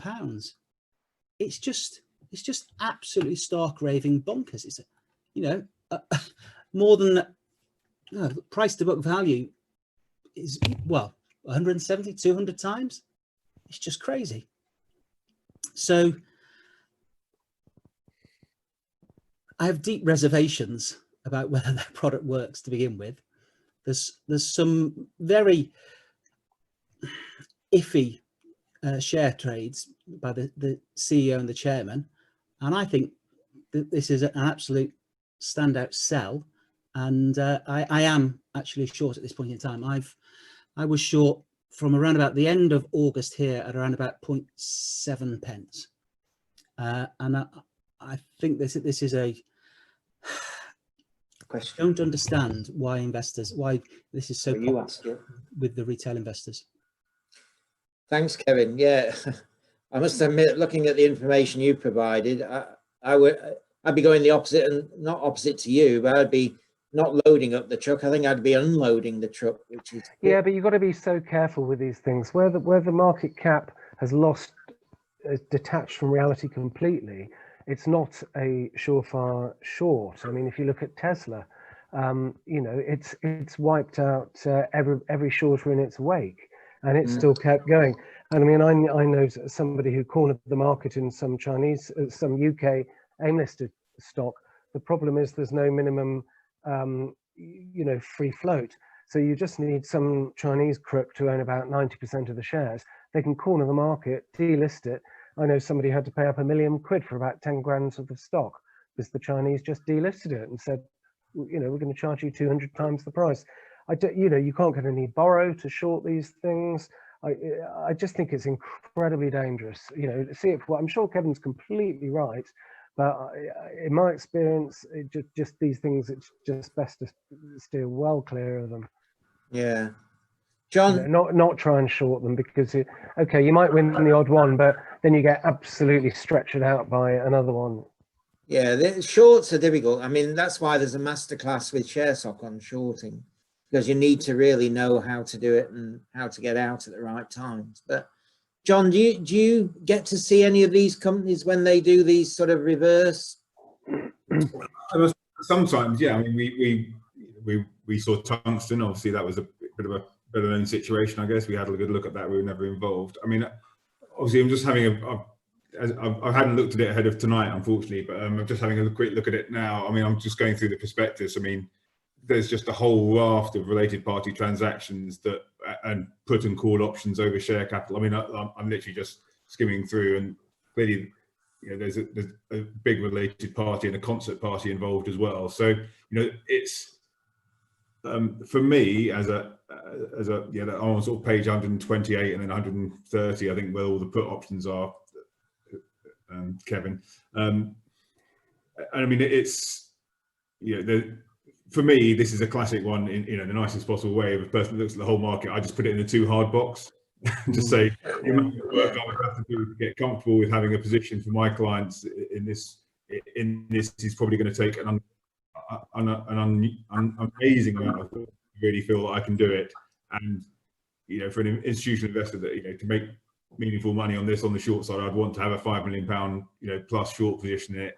A, could I get that? And B, is it just worth the time? But I think it's there's a lot in here that sort of screams some red flags at me, but I'm doing that from from literally a 10-minute cursory glance through a prospectus, and clearly from what Kevin said, it seems I certainly wouldn't to be long this stock, you would have to have done a hell of a lot of work on just the shareholding structure, if nothing else, to feel you weren't at the risk of being that you had any rights at all as a shareholder. So I mean, it's 150 million market cap plus. If there are any institutional holders, that would give us an indication of how safe. So just looking down on the Bloomberg shareholder register, I mean, not in the no one I recognise for quite some way down the shareholder register. Yeah. No, I think it's fairly obvious it's a pile of crap, so let's move on. Well, it is, isn't it? We're very blunt here. Okay, I don't think Alan will need to say any more. No. Anymore. Okay, so the verdict for all of us, I guess. Start with you, John. Avoid. Yeah. Paul. Avoid. Yeah. Yeah. Alan. Avoid. Kevin. Sell. I don't know which is stronger in that sense, but obviously you're selling anyway. But yeah, I'd avoid, but certainly sell if I had them. I'd be getting out quick. Anyway, borrow is difficult. So yeah. I mean, when I shorted back here, it was easy. I did think about trying to increase it last week, and it's just not possible. Wow. Well, incredibly, we've got 3% wanting to back up the truck. So I hope they borrowed the truck. Yeah. Actually, can I just make a quick point about AIM and main listings? Because I've always thought that AIM listings were the sort of, the spivvy end of the market. But I was talking to somebody quite recently who'd been a CEO of a fully listed company, and he said, actually, it's cheaper to be fully listed, and you don't have a nomad breathing down your shoulders, so you can put out anything you like on the RNS. Absolutely. I thought that was quite interesting. Wow. Yeah. There's no nomad actually checking the RNSs that this company is putting out, which means, they're putting out these wild claims that they're going to buy a bank that's going to lend them €8 billion. Exactly. So people think, a full listing is prestigious and you can't lie to the market, but actually, there are levels. May not be the case. I think there are 3 levels of full listing. There's I think there's a premium listing in the middle, and then the standard listing. Yeah, you learn something every day. Yeah. I mean, I think 2/3 of AIM and the small caps market, literally 2/3 of them are just utter rubbish. They really are. I mean, really obvious rubbish. But the remaining third, there's some great companies there. So we've got 2 questions or comments that have come in. One says, what about the 1.64 billion worth of origination that was announced this morning? Kevin will know about that, I guess. Well, I mean, if you look at the prospectus, they talk in the prospectus about having a pipeline, a massive pipeline. But I mean, as of yet, they've not managed to actually execute and implement any of that pipeline. So, I mean, they claim that they're going to do their first transaction in October, but we'll just have to see. Yeah. Talking of pipelines, I could probably use a toilet break fairly soon. Okay. Well, one very final comment from the audience. Supply at me looked like a good candidate for Stephen Clapham, who was on just before. He needs to get stuck into it next month. There are more red flags than a communist parade, he said. If you do need a break, Paul, you are very welcome. I'll hang on. We're coming on for our last company. Okay. Now, I will apologise to everyone if you were hoping that the other company that we were going to cover, which is Surface Transforms, could be covered, but we've spent so much time and everybody's enjoying it that we haven't got through the Surface Transforms.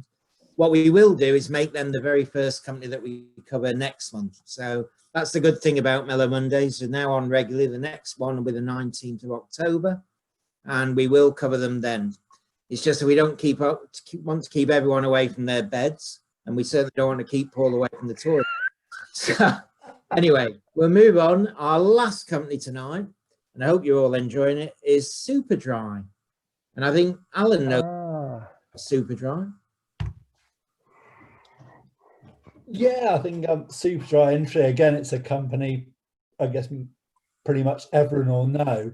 I think a few things to say about it, really. First of all, the share price at the beginning of 2018 was up at £20. And even before COVID struck in March, it was down, it lost 90% of its value.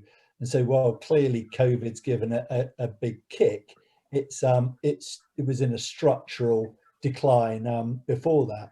It's an interesting, I suppose, similarity really with this and Saga, where a company in the last 2 or 3 years got into, really lost a huge amount of its value, but the person who once made the company great has come back as the sort of conquering hero. Obviously Roger DeHaan at Saga, and here it's a guy called Julian Dunkerton, who's come back as CEO and very much stressed that he was the man who built it to be great in the first place, and a share price of 20 quid, and he can do it again.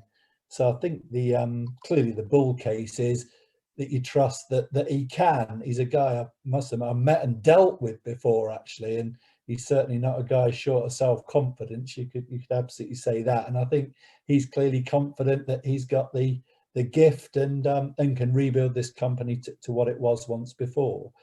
I think though the bear points for me, I think first of all are actually about the brand itself, and to say, has it actually slightly lost its luster? And I think it's quite instructive story, this, I think, if for 1 minute to talk about how it was formed and what really made it take off in the first place. Because back in 2005, it was just a really small little brand owned by Julian Dunkerton that just made a few t-shirts.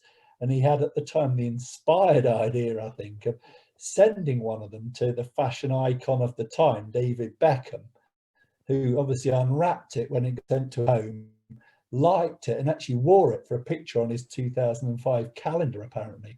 And that created this like massive interest. And at the same time, I think one of the Big Brother contestants wore a Superdry t-shirt right through the whole duration of his time in the house before he got kicked out.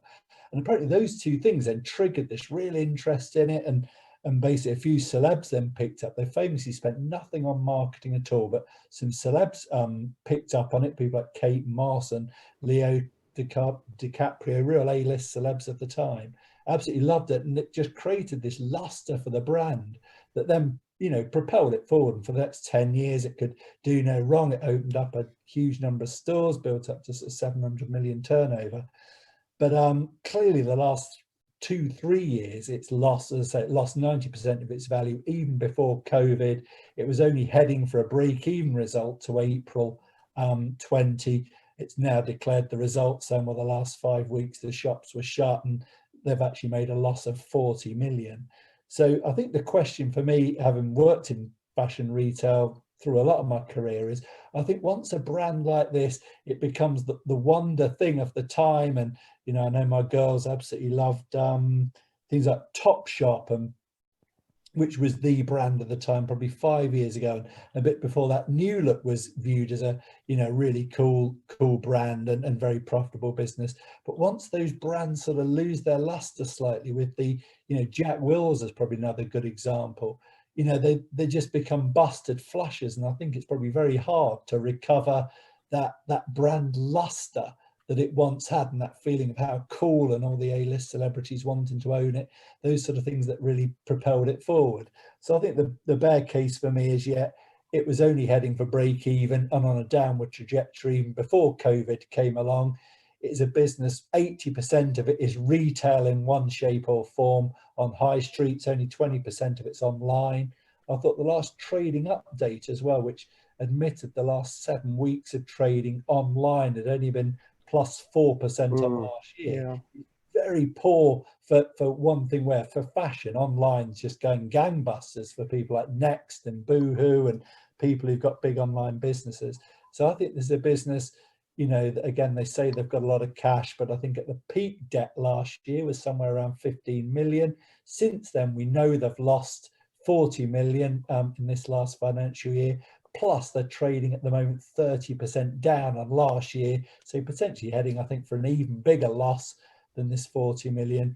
It does lead you to think they are likely going to need a raise, I think, to continue and see Julian Dunkerton's dream view. And as I say, I would question whether it really ever can regain the luster it once had, or whether it goes the way of a lot of these brands. They're popular for a period of time, but it's, you know, really hard to maintain the longevity of their sort of cool and prestige. So I would be a bear on Superdry.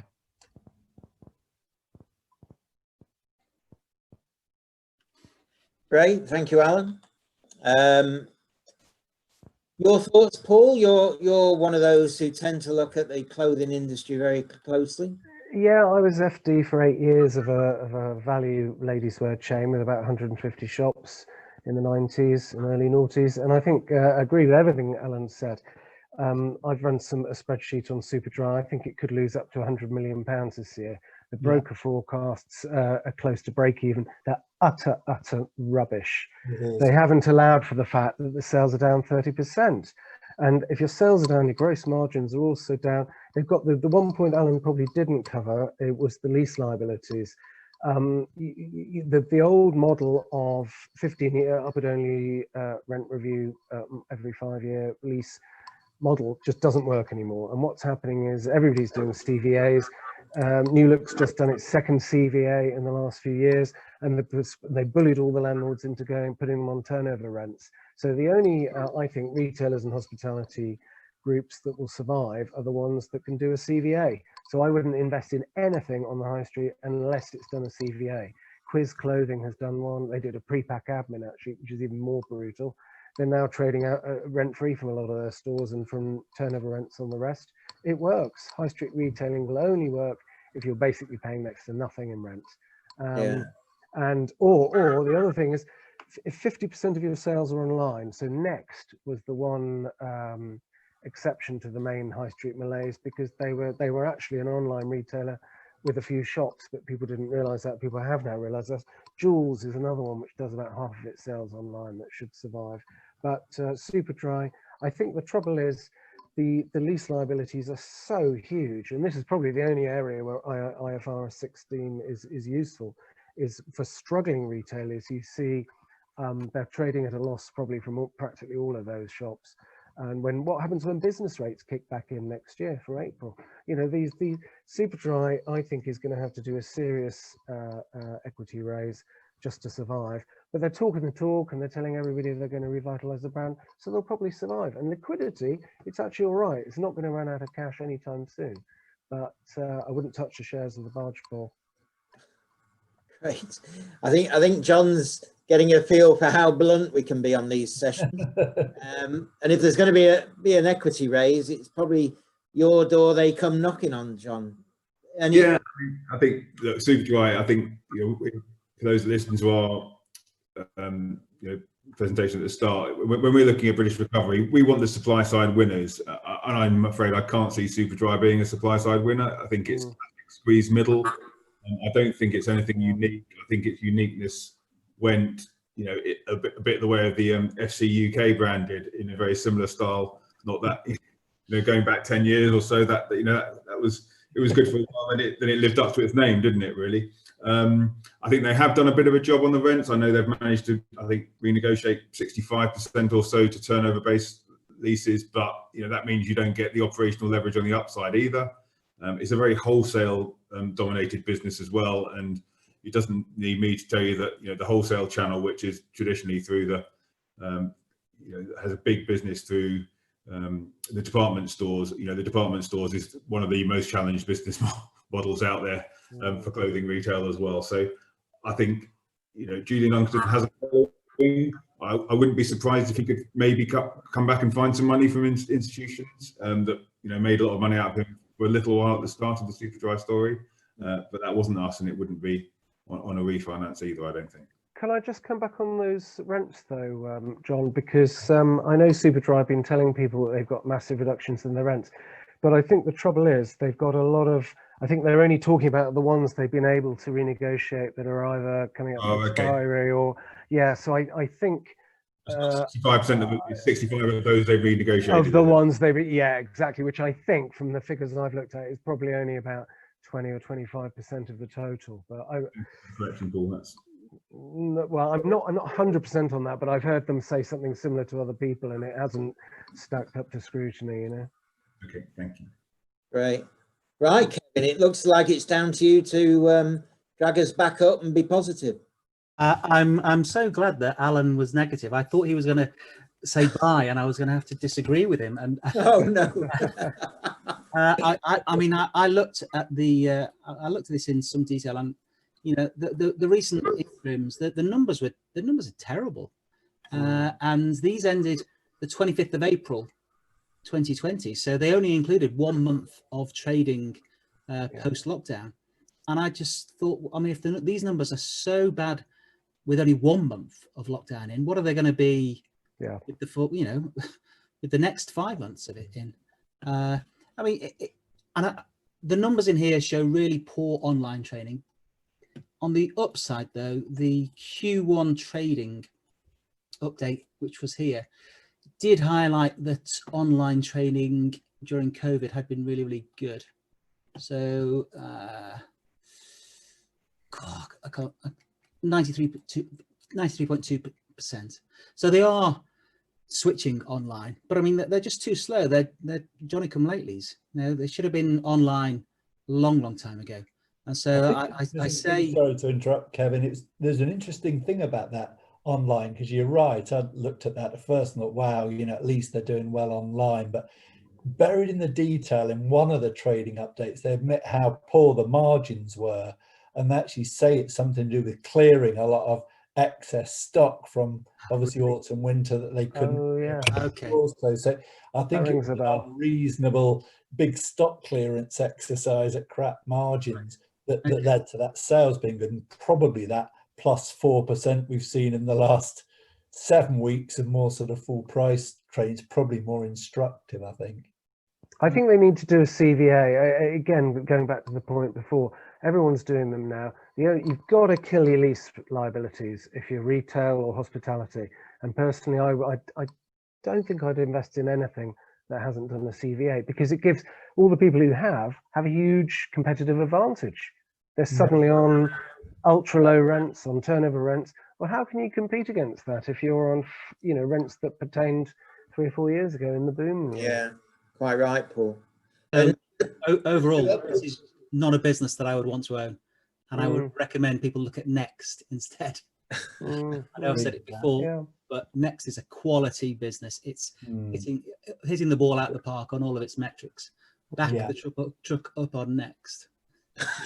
Well, Next is fully priced now. That's the trouble, isn't it? Yeah. Somebody in the audience has told us that they attended or listened to the conference call with Superdry, and that rent reductions had been of 50% in size. So yeah, but only for some of the sites, a small number of the sites. If you're a landlord and you've got 10 years left to run on the lease, you're not going to lower the rent, are you? As simple as that. That's why they have to do CVAs. It's the only way out. Yeah. Great. Well, let's have our verdict on Superdry. Well, we'll start with Paul. Clearly, it's is that a avoid or sell? Avoid. Well, both. Alan?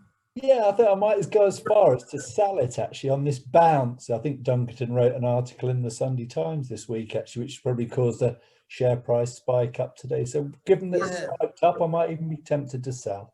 Yeah, it was up 7.8%, I think, today. So. Kevin? I'd probably at this price say avoid rather than sell. If you are going to sell it, you want to be selling and hoping that you can close your short in the placing, and that there'll be a decent discount in that placing. Okay, yeah. For me personally, well, no, actually, John, sorry, I haven't. I'd be an avoid for me as well. Yeah, I'd be a sell. In fact, I think I am short currently. I think I'm tempted if it goes up much further to short a bit more. But let's see how the audience feel. Oh yeah, we got a very heavy avoid number coming out. Okay. Right, looks like 78% avoid, 17% sell. Gosh, there's not much left. 1% buy or back up the truck. Oh my gosh. I hope Superdry are not tuning into this. They won't. Well, some nutcase will probably come in and bid 10 quid a share for it. Oh dear. Right. Anyway, that ends pretty much our session. It's been really, really good. You know, I enjoy these even when I'm just listening to you guys. So I'm sure the audience must absolutely love it, and we know they do. So we get fantastic feedback on this session. John, you've never appeared before, but hope you've enjoyed it in a strange way. You're mixing with the rest of us in doing this, but we all learn something from each other. Yeah, we learn something. We can learn from how you assess companies, and in ways you'll hear things from us that you probably had never thought of. So it's quite good when we all get together, and you're very welcome to come again and join us, John. It's good to have you talking about your new fund, and it's good that we've all shared 5 companies together. We'll be making the results public overall, not individually. And we're going to keep, because we're going to run so many of these Mellow Mondays, we're going to run a little bit of a league table to show how they're doing. And it'll be quite interesting to see whether we come right over. I think we'll do it over 6 months. It's unfair to do it over a month or two. It's not always a sprint, a marathon, as they say. But it's been really good. I hope everyone's enjoyed it. We've still got nearly 200 people on the webinar, so show how they're not prepared to go to bed. Anyway, it's been really good, guys. I hope everyone's enjoyed it. We hope to see you again next month, 19th of October. And thank you, everyone, and all the panelists throughout the evening. It's been great. Yeah, good fun. Thanks, David. Thank you. Thanks, everyone. Night. Thank you.